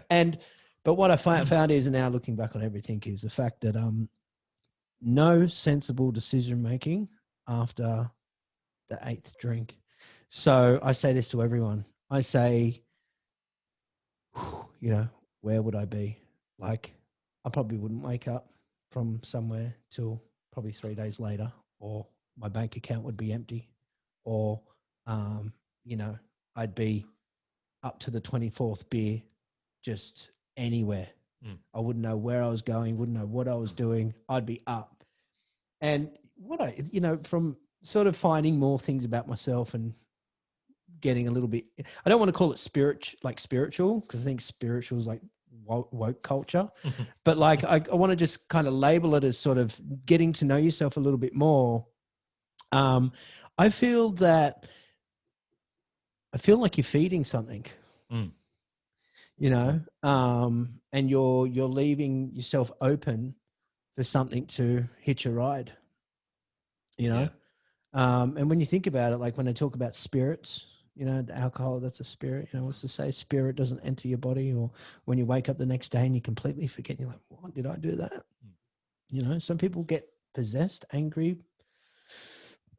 What's to say that, you know, something in the multiverse doesn't jump in and take a ride for the night? Yeah. Yeehaw. Well, I mean, yeah. You know, and just quickly, because you said something earlier before, I also think that, you know, we live in this, I'm going to use the word binary universe, but like a yin and yang. There's good duality. Yeah. In all forms, all shapes. You got the sun, you got the moon, you got day, you got light. I think within us as well, we've got, we are good and bad, you know? So it's not, we're just bad, and whatever negative thought, like get to know that, you know, feed whatever you want to thrive, the good or the bad, you know? So we're always staring down that barrel, you know, which one do we want to kind of take on that path. And what you were saying then with, before or earlier at the beginning, that you wanted to get back in tune with that not 5-year-old self, because that sounds like age, but that 5-year past version of yourself, like that's still there. But just remember, past is past, and whatever, like the present moment, like no point trying to get connected with that, because that no longer exists. Yeah. You know what I mean? Yeah. Though my old self, absolutely no longer exists, but there are elements of my old self that I would like to incorporate into my current life. But it's still there. You just need to awaken it. Well, that's exactly it. And I would say not only that, it didn't necessarily go away. It stayed there. I don't have anybody to share it with. What do you mean by share? What do you mean? What does that mean? I mean, when you can ask somebody a question, is there more to life? Is there more to this existence than going to work every day and, doing your thing and whatever, buying a house? And is there anything more to this existence? I had this, go. So I cut you off? No. I had this the exact same conversation on Sunday night with someone. Yeah. And that was, they said to me, what do you want in life, and what are you seeking? What makes you tick? What makes you happy? And I basically said that we're sort of conditioned in this society. And as we were walking around the street, the street lights are on, neighbors are out just talking to each other. And I said to them, I'm like, this is it. 365 days a year on repeat, on repeat, on repeat. I'm like, what? Like, look at this. Like, I want out. Yeah. That's what I want. Yeah. I want out of this. I want to be free. Like, and there's power lines all the way around here, like the big one. And I'm like, and we're walking past and you can hear it. And I'm like, I want that. I'm like, can you hear that? They're like, yeah. I'm like, I don't want to be near that. I don't want that tapping into me. Like, I'm like, but you can't go out anywhere, because we carry this thing in our hand called the phone. We need it charged. We need credit. We need so the system's got us trapped where we can't escape. But I'd like to eject out of it a little bit more. Yeah. But well, the thing is the system keeps you fed as much as you know how right now. And so you've got to deal with it. But this is the thing that I was experiencing. I'd surrounded myself with, friends and a partner who are kind of just like, this is it, cool. I'd love to have all these things. What they say that? Yeah, they like that. Materialistic things. Not necessarily that they're materialistic, because I wouldn't say that they're materialistic people, but just kind of content with like, I'm happy to be here and do my thing. Go to the beach on the weekends. Are they Australian? No, they're actually, most of them are foreigners. Yeah. Okay. All kind of seeking a better life, because coming from whether it's South America or Sicily or whatever, and I was not content with that. And I battling to relate to any of them. And so, my intention was to find out why I was so unhappy with all the nice things that I had. And through various encounters that evening, I figured out, like, what? Every single one of the people that came to that ceremony was there because they had the same question. They're there because they want to know more. They're there because they want to know what the fuck is out there. This can't be it. And those are the people that I want to surround myself with. Not necessarily have to be the people from that room, but I need to be around more like-minded people. And I've been building up a certain life to tick certain boxes that aren't necessarily the boxes that I want ticked. And so, like a bucket list? No, I wouldn't say a bucket list. They're just saying, like, okay, so what are the things that I need? A girlfriend who, is like this, and this, a lady in the street, but a freak in the bed. It turns out that doesn't even matter, like, yeah. I mean, it's definitely, it's a plus, but you also got to be able to have a conversation. Yeah. That's the problem with women. On that, I went out and had a dinner with a friend a couple of weeks ago, and there was two couples that were a part of it, and both men couldn't basically live the life that they wanted because their life was committed to them and to keeping them happy and to tick their box. Like one of them was like, oh, I'd like to buy that, but I can't. And then the partner turned around and was like, I want a Mercedes. And I just, typical Western white girl. Okay. Yeah. And then the other one was like, oh, you know, I never went out and had this company because I need a pay slip. What do you need a pay slip for? Because we got to buy a house. I'm like, you got to buy a house because that's what she wants. Yes. There's more to life than getting signing your life away for that 25-year mortgage trap. Yeah, exactly. It's another thing that I was saying the other night too, you know, but anyway, continue. No, that's it. That's exactly what I'm talking about. Yeah. I remember once my former best friend back in South Africa, I asked him that question. I said, what do you want out of life? And he said, I just want to, you know, pursue the career that I have right now so that, you know, to a certain point, I know that I'm going to have the money to invest in multiple properties and then have enough to, you know, go away on holidays, probably be able to support my wife and have, and he didn't have a wife at the time, you know, have kids, be able to send them to a good school, and, you know, have enough for retirement so that I can still go on holidays and stuff after retirement. And I was like, fucking kill me now. Really? Is that it? Like, where did you read that on the back of a fucking card somewhere? Yeah. You know, what? Okay, cool. And I knew that and I was just a crazy guy that had these. Why do you think about that kind of stuff, Jono? You know, why don't you just like, why are you not normal? Yeah. And you're a cool friend to have. Yeah. Yeah. But was that his name, Jono? No. That's what he said to you. This is him. Sorry, I thought you were talking to yourself. No. Yeah. No, this is him saying to me, like, you know, it's so interesting that you speak about this stuff. Yeah. Like, I have no real interest in like those topics. Yeah. And so, despite the nightmare that it was that night, I got what I needed out of it. What did you get out of it then? I knew what I needed to do. What do you need to do? I need to change my associations. Yeah. The girlfriend that I was with at the time, we're actually on a break. At the time, 2 weeks ago? Yeah. You say that like it was 6 months ago, 12 months ago. It feels like it's like so 3 weeks ago. Yeah. No, so we're time. Well, we're not. She's no longer my girlfriend. Yeah. Okay. It's like next. Next. Yeah. We were on a break. Yeah. Because we just couldn't reconcile over this kind of this. She thought I was just depressed, and I was to an extent, but I was depressed about the fact that I just didn't find joy in a lot of things that we were doing. Have you ever heard of Dr. Joe Dispenza? No. Okay. Yeah. Keep going. You know, so I went to the session to sort out some of this depression and figure out what I want to do with myself. Yeah. And I came out of that going, like, I can't relate to this girl, you know, and we broke up the next day. So that was like the first thing. And then the other was just to understand that I've got to start surrounding myself with more like-minded people.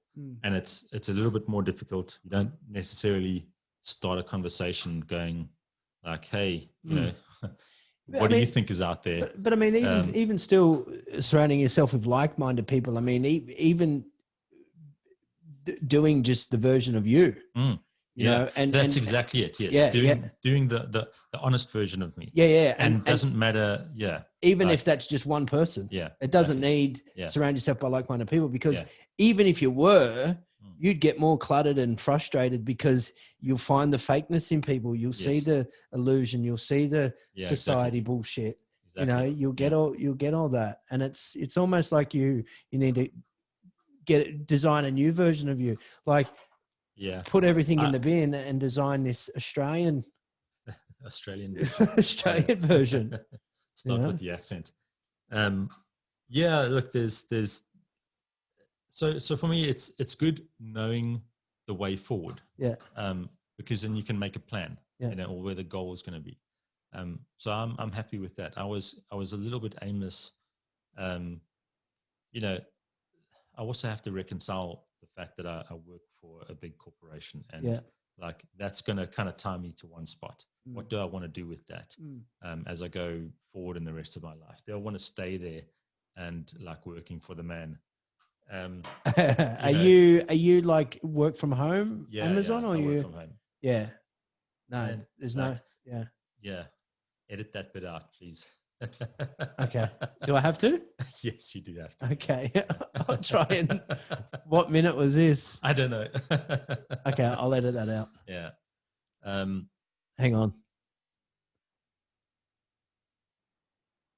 I completely cut the whole section out. Hang on. Just let me find out what. Oh, there isn't a minute there. Yeah. Don't worry. It's not that important. Anyway, because I'll find this spot and I'll just cut a big chunk out. Yeah. Okay. And 3, 2, 1. Go. There we go. That's what I was saying. Yeah, working for a big corporate. Yeah. So, yeah, like it's not that I mind that, but just that whole thing comes with a it ties you to a certain point. Yeah. And you know, that I think is the next like 5-year plan is figuring out where I want to go with that. Because it's great because it brings a lot of security, financial security, stability, which is the entire reason I moved to Australia, is to get away from the economic instability of South Africa and the crime and the violence. Is it bad over there? It's terrible. It's Are you in a mixture community, or are you in a white gated community? All white gated community. I love people's outside ideas of what South Africa is about. Look, I've seen Blood Diamond. Yeah, okay. Yeah. That's what South Africa is. Yeah. But there are. It's like there is racism all over South Africa and classism and whatever else you want to put out there, but it's an extremely violent place. Yeah. Gang violence or gang violence, individual violence, every type of violence, like murders and stuff, or murders, rapes, and nasty. Not like it's what is it? It's a lot of it is it's fueled by poverty.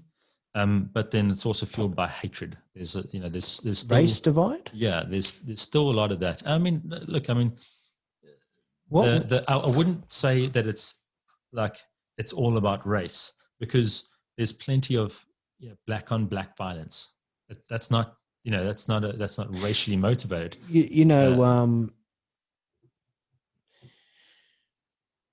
Whatever white man has done, and no offense to you for being white, and I'm white, but whatever white man has done every time they hopped on a ship and set sail for new land, they've fucked with the natives. Yeah, exactly. The Aborigines here, they've done some pretty horrific stuff, and it's pretty shit how deep when you look into it. When you look at the Aborigines are just plugged into the system, and even though they get incentives and stuff like that, but it almost drives them in a direction of that life where they just feed off, say, alcohol and stuff like that. Yeah, well, I mean, they've had everything taken away from them. Yeah. And now everything that they get is given to them, unless they actually break away from that system. But so what do you get when all your real stuff's taken away and then you get given all your new stuff? It's like lack of a will to do anything. Well, it's like, and that's going to drive shitty behavior. And it's so sad. Like when I think about, imagine living that life. Yeah.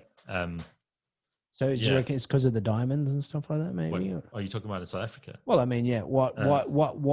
Obviously, white men come in there and ripped it open because of the diamond industry, gold industry. It was. Like South Africa was the first colony was established because they wanted to sail. I think it was around to India, and so it was a stop-off point. Gold was only discovered after the Afrikaners or the Boers, try to get away from the English in Cape Town and went all the way up to Johannesburg. Afrikaners. Yeah, they were the Dutch. Were the Dutch there? Yeah, so South Africa was discovered by Portuguese. Yeah. It was settled first by Dutch, and at the time, the Dutch and the English were at war. Were the Dutch bad to the native people? Yeah, they were all bad to the native people, but I think it was more the English. So basically, the English won the war, against the Dutch. I don't think there was one singular war, but it was trade wars, it was everything. And the Afrikaans people, or the Dutch people that were left in South Africa, were kind of forgotten and left to their own. And so they were a colony that was then under control of the English. And so the English, just had them under their thumb completely. Yeah. If you look at England back in that time, they were a really, really terrible bunch of people. So the Dutch people in Cape Town got enough munitions and supplies together and made the Great Trek, which was up to the Orange River or something like that. Basically Pretoria now. And they settled up there. And so and that's actually the capital now, is Pretoria. It's up in the north. What do you call it? Northeast. What's Johannesburg? Is it Johannesburg? Johannesburg is a city about 50 kilometers from Pretoria. It's not the capital. No. So they're only 50 kilometers away. Yeah. The Dutch. No. So there's these two big cities, Johannesburg and Pretoria. And Johannesburg is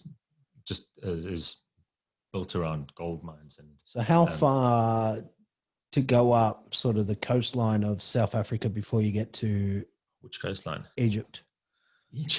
What? I don't know how many kilometers it is, but it's up the top though. Yeah. It depends on which coastline you're going. I don't know. I thought South Africa was down south. Yeah, it is. So, but it has an east coast and a west coast. Ah, it does. Yeah. I know what you mean. Yeah. It's like an upside down spoon. Sure. No, what's a spoon at the bottom?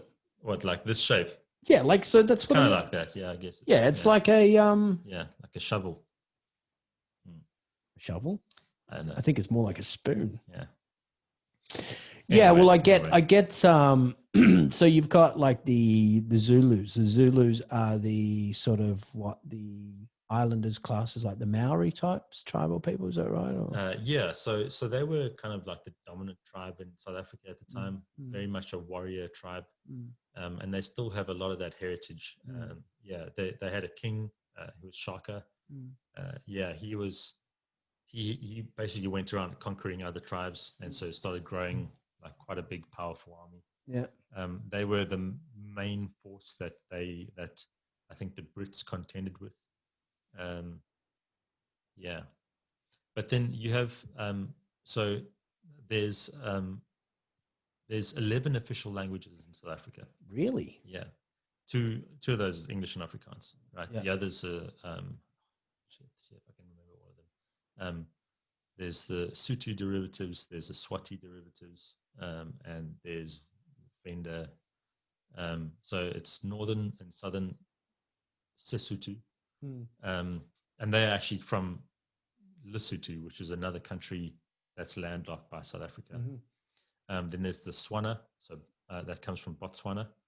Then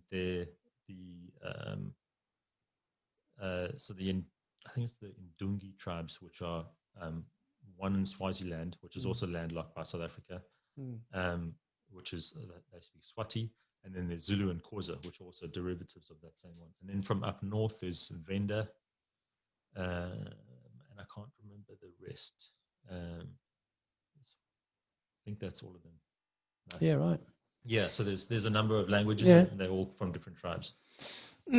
So Africa's well, Africa itself. I mean, even South Africa, it's gangster. Yeah, no, it's hectic there. It's very, very, very violent. Yeah, I know. Yeah, I've personally carried my neighbor to the ambulance who'd been shot in the stomach after a break-in. A break-in? Yeah. Yeah. Oh, someone broke into his house. Broke into the house, shot him. Are these white man crimes? No. Okay. Well, I mean, it's difficult to say that, like you have to understand that the majority in South Africa people think like, oh, I really hate when they say like black people do crime. Like the majority of poor people in South Africa are black. The vast majority of people in South Africa are black. So the majority of crime is going to come from the poor community. And that's the same in America. It's the same wherever you are. So you're basically saying if it was the poorer community, was a white community, the crime would be the white. And there are poor communities that are white, and they do have crime in those communities as well. Yeah. So it's so the majority of crime might be of a certain skin color, but that doesn't mean mean it's because of that skin color. Yeah. That it's driven that way. So you might have, like, say, one community that's 80% black, 20% white. Out of if you were to say crime itself is 20 and 100, but it's whatever the what I don't know, this visual graph that you're painting. I don't know it. Yeah. What I mean is, I'm thinking of. I used to have a jet ski, and there was a lot of jet skis that used to sink. This is the best way to explain it, right? I'm going to use jet skis, right? So everyone thinks that Sea-Doo sink. Sea-Doo jet skis sink, right? But Sea-Doo jet skis don't sink. It's because Sea-Doo owns the market. Yes. So I was going to say, the majority of the ones that sink are Sea-Doos, but that's just because the majority of the ones that are. That's what I was trying to say in my graph with owns the market, but I couldn't. Yeah, exactly. It's the same as if you go, like I was saying, if you go to America, you go to an area that's completely white, and the majority of the crime is going to come from the poor community. Yeah. I'm talking about break-in crime, that can, not white collar crime, obviously, but so it's going to come from the poor community, whatever that skin color is, whether it's white, Hispanic, black, whatever, that's where it's going to come from, because poverty drives crime. And there's a lot of poverty. There are millions of people living below the breadline in South Africa. Look, I think we can both agree that this all stems down to politics and governments. Yeah. That's it. Like, it doesn't matter. It's the money's going somewhere. The money's not going back into the people where it should do, Yeah, it is. I think it's time we all call for a revolution. I think that's where it's going, man. I was having a conversation with a friend of mine yesterday, and he sees that America is in a stage of a revolution. And you think about this, 74 million people voted for Donald Trump, and 70-something million people didn't vote for Joe Biden, right? But if you think about 50% of those people voted for Biden because they hated him, but the other 50 were stolen votes. You got over 80, 90, 100 odd million people that support Trump, right? Add all that towards Trump supporters worldwide. Add all that, people that, don't like the narrative of this vaccination. Add all that with all this lockdowns and hostility. Like, you add all those numbers up, you get into the millions and millions and millions. You're going to probably find like about 1 billion people worldwide that are over all this. 1 billion people compared to like 150 people that sit on the Davos board group. Like, I think maybe this is where this is all going, this revolution. I just completely jumped straight off topic, but that's where I always end up. I always go deep. Where are we on the list? Sorry. Where are we? Yeah, sure. How to segue back into something that was on my list? I don't know.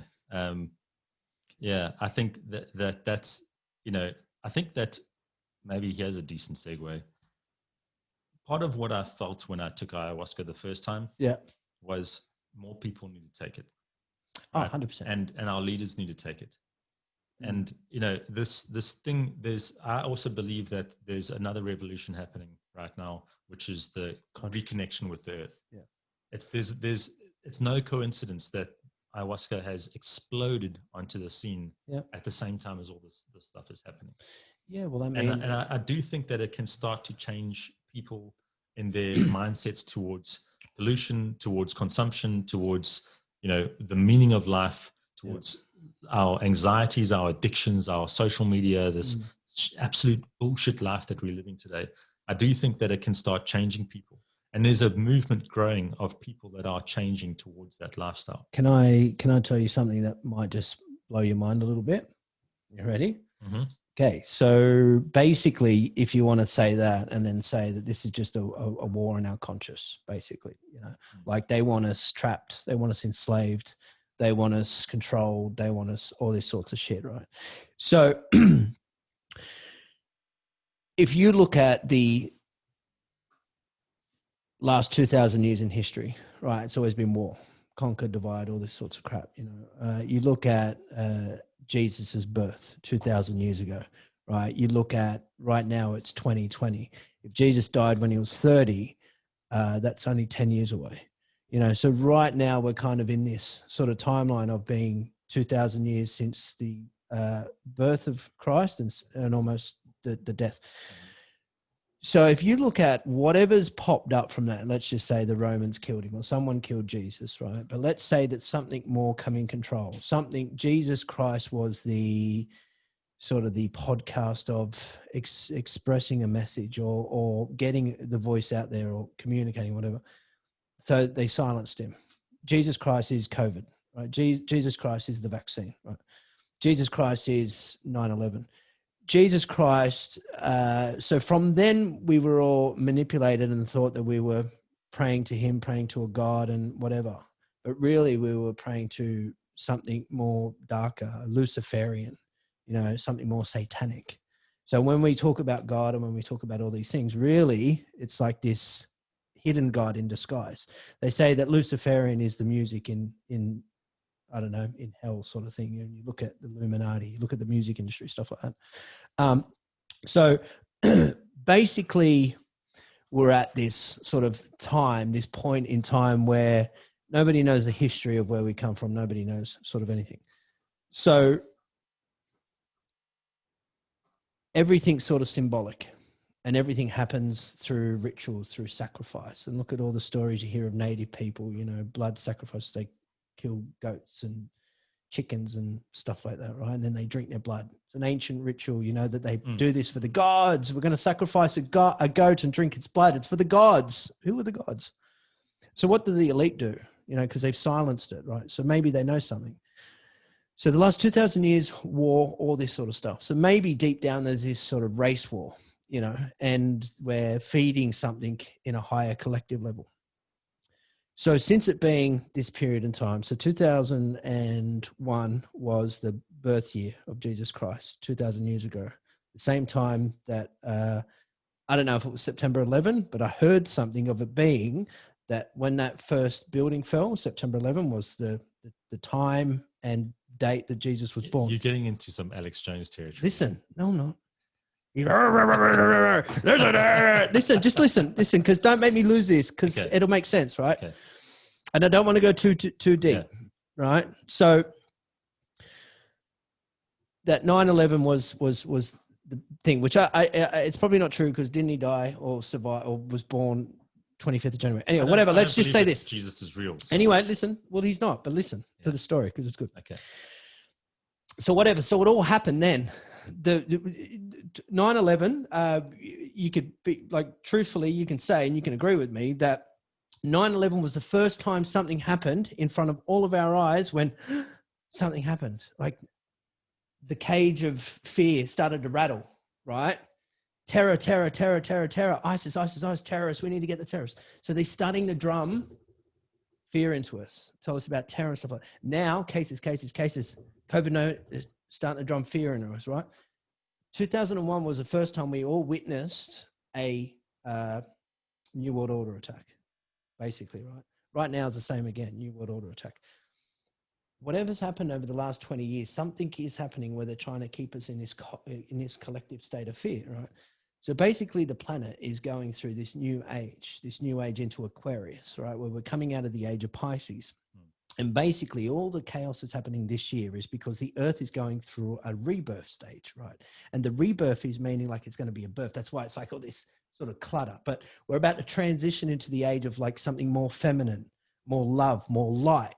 So if you look at the last 2,000 years being all war, right? All battle, First World War, Second World War, all the conquering and all this, whatever the British have done, the Roman War, all this sort of stuff, Napoleon War, all that sort of stuff. You look at that, the last 2,000 years.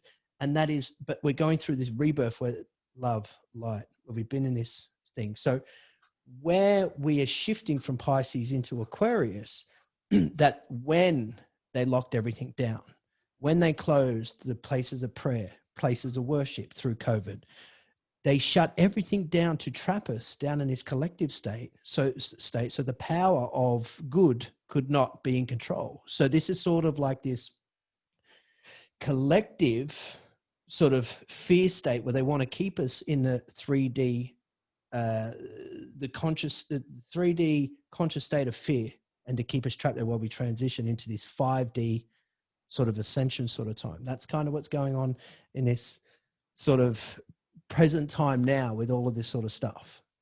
That's what I'm saying. Well, the transition from Pisces to Aquarius that was hard. That was hard to get out too. Yeah. So that's the precession of the equinox, right? That's the that is, do you know what the precession of the equinox is? Listen, all I'm going to say is the Mayan calendar, and that's it. There's so that obviously there's the 12 constellations, right? And every year we essentially, okay, so the zodiac, the signs of the zodiac. Yeah, I know. I look, if you ask me to answer it, I'll probably sound stupid and won't get it right, but I know what you're talking about. So the equinox is basically not where the sun rises and stuff like that, but we're going through a new age. Yes, exactly. Yeah. So we rotate as time goes forward, as years go by, we rotate in a anti-clockwise fashion through these different. There's an alignment. I think it's where the equinox, which is I don't know if it's a summer solstice or something. I can't remember. No, well, they said that at the end of 2012 in the Mayan calendar that we're going into the summer solstice, but that's now. So the alignment changes, right? Essentially between Pisces and Aquarius, right? And there's a whole breakdown.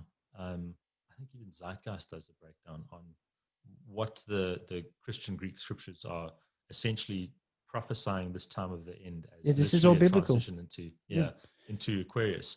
And so it's going to happen, whether anybody likes it or not. It is a celestial realignment, and it's going to happen. Do you reckon it's keep going? I don't know whether it's a good or a bad thing. I think that there are powers that are trying to keep us in a certain way. Yeah. But I do think that, as I was saying, that's this coincidence of ayahuasca, this female spirit, and which is literally the spirit of the earth, trying to reconnect with everybody now. I do think that it coincides with this shift. And I do think that it's a very good thing that it just suddenly reached out of the Amazon and just spread across the whole earth. And, when I took it the first time, I felt like I was a messenger, like I needed to tell everybody about it. And I felt like it was speaking through me because it found me in the most fucking random way possible. And now, I would like to, doing a full circle back to my intention of why I went in the first place. I'd like to reconnect with that again and start speaking to other people and bringing other people in.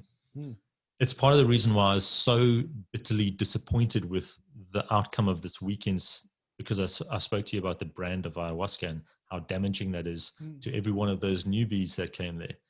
I wasn't disappointed for myself. I got what I needed to come out of. I came through that thing. I was fine. But I know that there are a bunch of people that will never do that again. And I hope that, maybe this thing gets out to them, or they speak to somebody else or something like that. That's part of the reason why I came to this podcast, is because, I want to have this conversation with you and anybody else who watches your podcast and has not seen it. I want them to understand that like this thing can change your life for the better. If you do it with the wrong person, it can scare you. It can lead you to a psychotic break. It can, it could possibly leave lasting damage.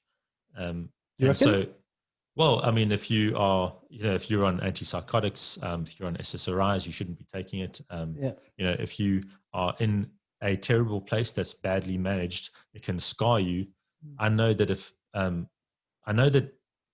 if I hadn't gone through an experience like, the experiences that I've had so far, and I was experiencing the visuals and the anxiety, I stared into the abyss like many times that night. And I felt like if I look too far, I'm not going to come back. And it was only through my past experiences and my own willpower that I was able to maintain myself, not slipping into madness like that other guy. So what do you mean by if you look too far, you're never coming back.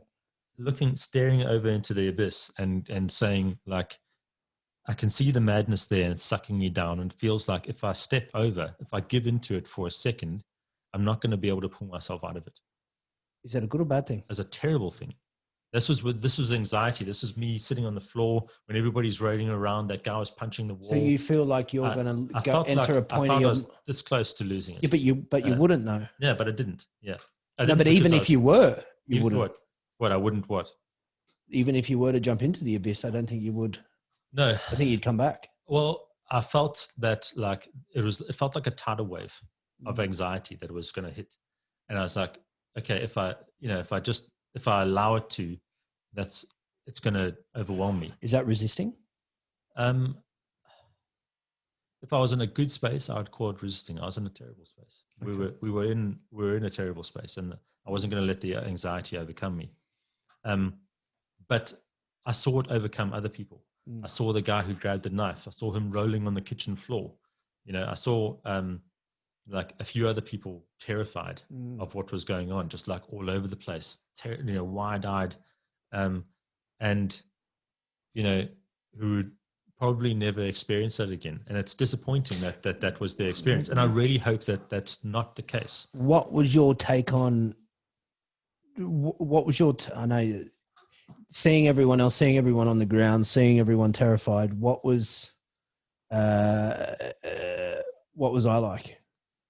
I'm not going to lie. I thought you were the guy punching the walls, because I hadn't seen him before, and I saw that he had a beard. And then later on, I saw you in the like in that little space between, with the seats. Was he punching walls?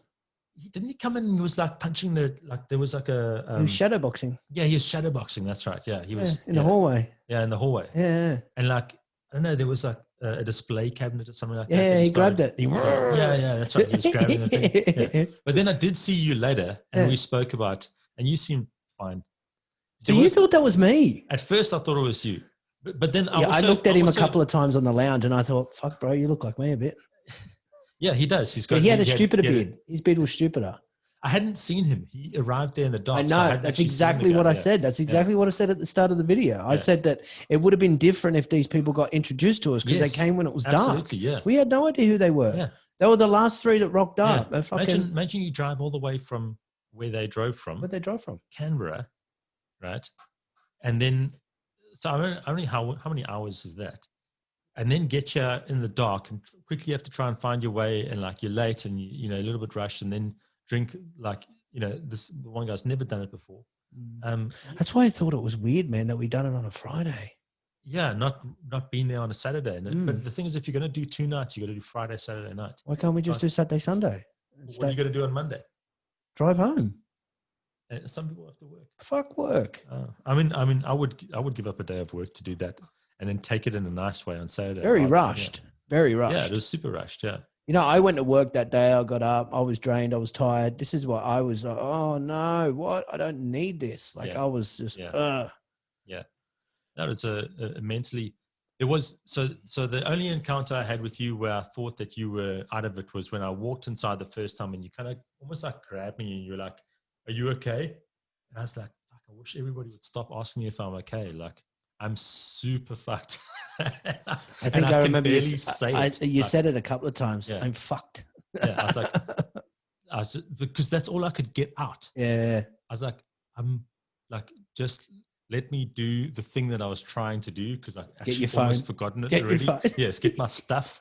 I'm trying to just fucking find a comfortable spot, but I can't even explain this to you. Yeah.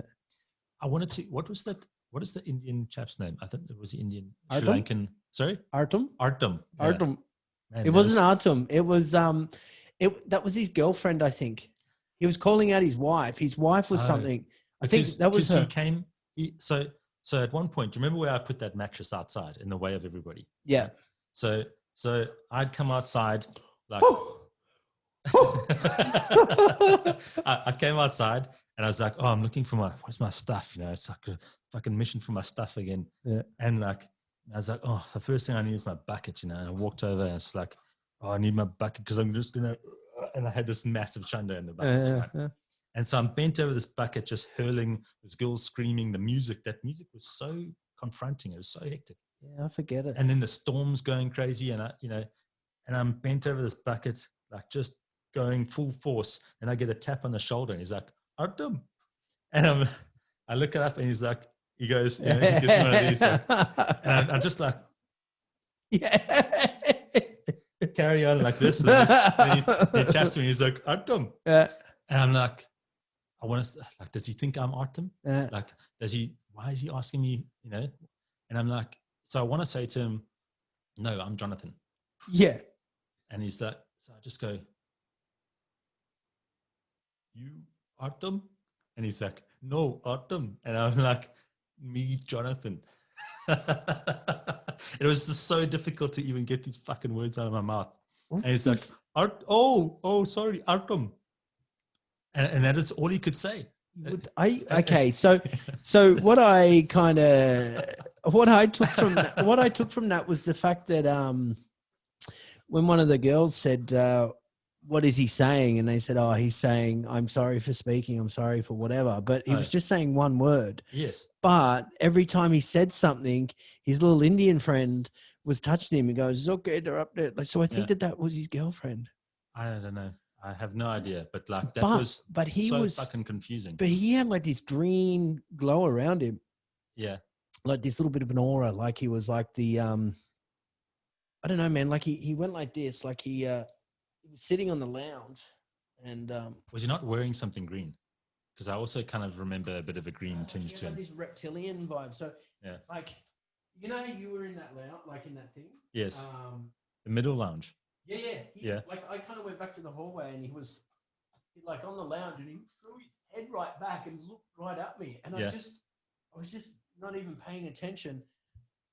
But he was over there and his whole head was backwards and like facing me, but his body was that way. And he looked at me, he goes, Jonathan! And I just was like, and I'm looking straight at his eyes and he's looking straight at, are you okay? Like that. And I'm like, how do you know my name, man? I'm like, what? I'm like, I'm okay, man. And he was just freaking me out, eh? I gave him a drink in my drink bottle. Yeah. And I had to unscrew the lid, and the lid's magnetic, and the lid flips over and sticks to the other side. Mm-hmm. And he's spun it around like that. So the mouthpiece is here, but the lid's here. So he kind of thought that the lid was where you drink. And I'm like, and you know how you were like, you can't do anything? Yes. Like, yeah. I'm like, it was so much effort. And I just had to go over to him and reach and like, and turn it around and go there. Because I'm like, because he went to grab it and get the drink. Yeah. And I was just like. He was going to try and drink it and just mess all over himself. Yeah, well, I ended up just picking it up. I think I poured it down his throat. I'm like, don't put your little lips on. That's my trick. So. Oh God. But where you at with that? No. Yeah. I think. You gone off it? What with the topic? You know what I was thinking about? Yeah. I was thinking about maybe getting a part of this and cutting it, and with what your intention was or what you wanted to share, and whether I broke that down and put it into a different video for like that sort of final message. Yeah, absolutely. You can do that. But I got to find it and break it down. It's going to be a little bit tricky. Yeah. But because I think that we got to the end here. I think so. Yeah. And that's where it started to get exciting. As soon as I started talking about Jesus. Yeah, that's a whole different topic for another day. Yeah. I have to write some extra notes for that. Yeah. But well, so what do you call this, a wrap? I think so. Yeah. Yeah. Cool. Hey, it's been a real pleasure, man. Yeah. No. Thanks for having me. No, of course. I mean, look, I there's various topics I sort of want to get on here and speak to and stuff like that. But yeah, it's going to end up being a 5-hour podcast. Yeah. Well, I mean, look, some people I tell to come on and get on, if it doesn't suit their best interests and they're not getting something out of it or they're not getting 50,000 followers, they don't want to borrow it, So I appreciate you making the trip and being a part of it. because, it's all about, I think that, what we're saying before, it's a war on our consciousness. I always get mixed up. A war on our conscious, I think as well, it's an information warfare as well out there. And I think that more people need to start talking, because one thing I kind of see happening in the future is the system is they're trying to get us more and more plugged into the machine, where we're disconnecting ourselves, more emojis, more social media apps, social distance. High bandwidth. Sensitive people. You can't say that, we're offended. Yeah. Removal of words, non-binary, gender neutral, all these sorts of stuff. You seen the grey alien? You've seen a grey alien? I almost feel like the grey alien is our future self, with the no mouth and the big brain, because from communicating through stuff like that. So it's very, very weird times what they're trying to condition us in for. And I think they're trying to condition us for the future, I think by 2030, I think, they want us walking around with machines. And I don't think you're going to see like police on the streets. You might see a couple, but what you might see is like androids, or you might see drones, and like Judge Dredd sort of style, or something like that, where it's like this little robot just, hey, warning, what are you doing? 1.5 social distance, you got a marking on your name, please report to the prison, like that. Like not a what's the one with Matt Damon? Elysium. Yes. Yeah.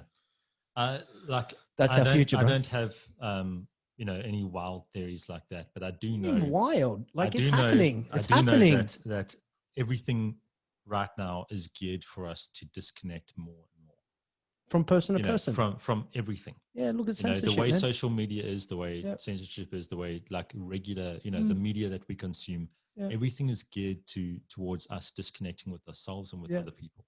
And COVID is just another one of those things. And so this whole experience, and it's not just ayahuasca, it's everything that makes us connect. Again, is what we should be doing. We should be going out and seeking other people, real life connection. It's one of the reasons, why I bit the bullet and drove like all the way out here. Yeah, because what a Zoom meeting is like. You don't have this real conversation. A face-to-face conversation with a person, in real life is completely different to something over a video chat. Where you have this interruption of internet and you don't have the real sort of like way of gauging another person. You need to do that. There has to be more of that stuff. And I just hope that, we have it very nice here in Australia. We're not hit by this thing the way many other countries are.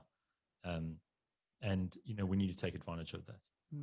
We need to get together more, not less. We need to get off social media. We need to get off this sort of like, we need to become more interpersonal. You kind of need like a bit of a breakaway civilization or something. Like, that's what we need. We almost want to say, look, guys, you take that side of the world, we'll take this side. You guys have all that shit. Let us live off the land. Let us, eat berries. Let us eat like fresh chicken eggs. Let us have the proper food. You guys have all your McDonald's and your drive-through and stuff like that. Like, remove all the power lines, remove all that shit. Let us fresh grass, grounded, fresh running water, like birds and animals. Like, that's what I want. Like, I want to get in real connected with myself. And I feel like if what I'm kind of the vibe I'm getting from you, or not the vibe, is like that sort of 2020 in society and the culture of society and the way that we're going is it's either become a part of it, or it not consumes you, but it drains you. It sucks the life out of you because you don't want to be a part of it. It's like, it's no freedom. It's like Neo, when he's just repeating the day by day through a break out of the matrix. Like that's what it is. Like, and I get like that, like, it's like it's like what, but then, what, I have this conversation with my friends all the time. If you were to get think about all the arguments and all the drama that happens on Twitter, right? I'm not on Twitter. Yeah. Me either. I'm not on anything, only Instagram. But think about all the drama that happens all on Twitter and everything else like that. There's a divide there, left and right. All hate Donald Trump. Murder, death. We hate you. We hate it. Burn the flag. Rip everything down. Imagine you deleted Twitter. All of that connection. Billions of people worldwide, or millions of people worldwide, all of that would go instantly like that. Yeah. All the drama on Facebook. Imagine you deleted that app. All the drama on Facebook would go, right? You're talking almost 50% of the problem right now, social media. Like you think about when you first got, that's when the more, like people say this has always happened, but it's just now that everyone has like a video phone that they can, record it and put it straight in your face, right? Where everyone's connecting. But whatever beast is feeding whatever and whatever's being exposed to a sort of thing. But, delete that, but get out of, if you got out of the cities and just went, I don't know, 500 kilometers inland, nothing would exist. I would say figure out what your dopamine loop is. Yeah. And break it. You know what I mean by a dopamine loop? That thing that whether it's likes on Twitter, whether it's chasing highs of various drugs, whether it's sex, what is it that's feeding this thing that you just need more of and that quickly wears away as soon as you get it. Whatever that thing is, fucking get rid of it, right? And part of, one of the absolute worst culprits is social media. Like, get off that shit. You don't, unless it's driving your job, or you've got a great podcast, get off it, right? And break away from that thing, because it's trapping you into this horrible sort of death loop of just chasing like a pathetic high and leading a hollow life. And I'm not saying that as some guru. Like that's what I know that I have to do as well. Is get off that. And then you're going to start somewhere. Yeah. Then you're somewhere and you can start living a real life. Yeah. I think a lot of people out there are screaming, I need a social media cleanse, or, and, two things. One thing a while ago, I was in Nando's, and I always go out and eat by myself, Yeah. The one here, the buddy closed down. I'm not happy about it. But, and I've seen this family, right? There was a kid in a pram. There was a kid in a chair. The dad was holding the kid, and I think there was another kid, and the mum was holding a kid. But one of the kids was like on someone's knee like that, and they're just nursing it. And one of them was like that, and the dad was like that, and they're like that on their phone, and just these kids, and they're just like they're not even you're together, but you're disconnected. Yeah, like you're not even there. Yeah. And then like this other time, I went to this cafe up the road, and there was like, it must have been Nan, granddad, the other nan, the other granddad, then it must have been the daughter, and then the husband, and it must have been maybe a sister. And then there was a couple of grandkids, right? So you just seen like this thing. And the eldest person on the table went, oh, well, you wouldn't believe what I seen on Facebook the other day. And I just went, what? Like, that's what you're talking about at this table. Like, you wouldn't believe what I seen on Facebook the other day. What about like this? Yeah. You know what I mean? Like, having a conversation about life. Yeah. Like that's it. Or just like even this, like this is experience. So me and you walk off and we go, instead of going, oh, did you see what such and such did on Snapchat? Well, hang on. Hey, did you see, or I was a part of this. Do you know what I mean? Like, and it's, people are definitely disconnecting somewhere. Absolutely. And it's like, and again, I think that's where the future is. I think that they're just programming it to us. And so many people are like that. The kids under like 25, they're just like that all the time. Or they got their pods in, just connected to something. Yeah. So, any final words? Thanks for having me on the podcast. Like I said, it was really, really good to have this conversation with you. I wouldn't have been able to have this conversation with you the day after that crazy night, because I'd had an hour of sleep and I was just like over it. In any case. So even if, I remember I sat down with you when I was about to leave, because I didn't want my leaving to interrupt your view of staying, because you were kind of on the fence at the time. I was going to stay, but and then you saw me dragging my shit away, and you're like, okay, should I be leaving as well? Well, I was asking questions. I was asking the questions from you, because so when I said to you, are you okay? Or how are you feeling? Like, if you remember in the video, I said that first group of people that come, that was my ground. So Yeah. where one of the comedians was. If Yes. I knew where the comedian was and if she was okay, I was okay. Yeah. If I seen you and I Yeah. knew you were okay, I was okay. Like Yeah. that's how it kind of felt. Yeah. So knowing somebody that's had experience with it and has been down that road and knows all about it, hearing you talk, and again, I kind of know about ayahuasca and I know all of these things, you know, so I'm like, I was picking at you because I wanted you to answer all my questions. Yes. And it was, and I, you know. Yeah, you were looking to me as a reference point. Yeah. Right? As soon as you gave yes. the okay, I'm like, you answered it. Yeah, Thanks. exactly. You know? Yeah, so you were looking to me there as a reference point, and like I was responsible for you leaving, because I think that Thanks, mate. Yeah, exactly. I could have had the time of my life on Saturday. Exactly. Yeah, you could have had the time of your life. You know, there was a part of me that wanted to stay purely to help. Yeah. Right. If I'd known, okay, there's going to be a number of people, but if I'd been able to just get a little bit more sleep, I might have done that. I also had a responsibility to the guy who was driving with me. He had no intention of staying. Oh yeah. So, you know, but I think I probably could have convinced him if I had been in a convincing mood. And I regret not staying and just observing. It was in a stupid spot, man. It was a very stupid spot. I was very uncomfortable. I definitely wouldn't have taken it again. I do regret the fact though that you know, that my leaving made you leave as well. And that I couldn't have a proper conversation with you when I left because I was not in a good space, having slept literally an hour. Did you have the drips of the ibogaine? What is it? Yeah, I did. I had some the next morning. I didn't feel anything. Yeah. I got a bottle of it. Oh, really? Yeah. But are you supposed to build it up? So microdosing it and then build it up. Like I don't think one's going to affect you. It's a microdose. Yeah. Yeah, I tried some of that. But anyway, so you know, having seen your previous podcast, there was now a number of things that I wanted to share with you because you know it was clearly a crazy experience, and you know, I wanted to just dissect that entire experience with you. So it's been really great. We got through, you know, a lot of the stuff that I wanted to talk about.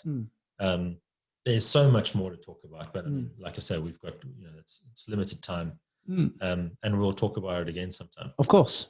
Yeah. Yeah. So yeah, thanks for having me on. Man. Yeah. What's this? This is episode 18. So look, I've got a guest for 19. I'm trying to tweak guest for 20. So you know, availabilities for 21, 22, 23. Yeah, cool. All right, chat. Well, yeah, man, it was good chat, and thanks for breaking it down. And for all you out there, everyone that's made it this far, congratulations. You are in the draw to win some cryptocurrency, the future. But thanks, folks. See you later. Cheers. Bye-bye.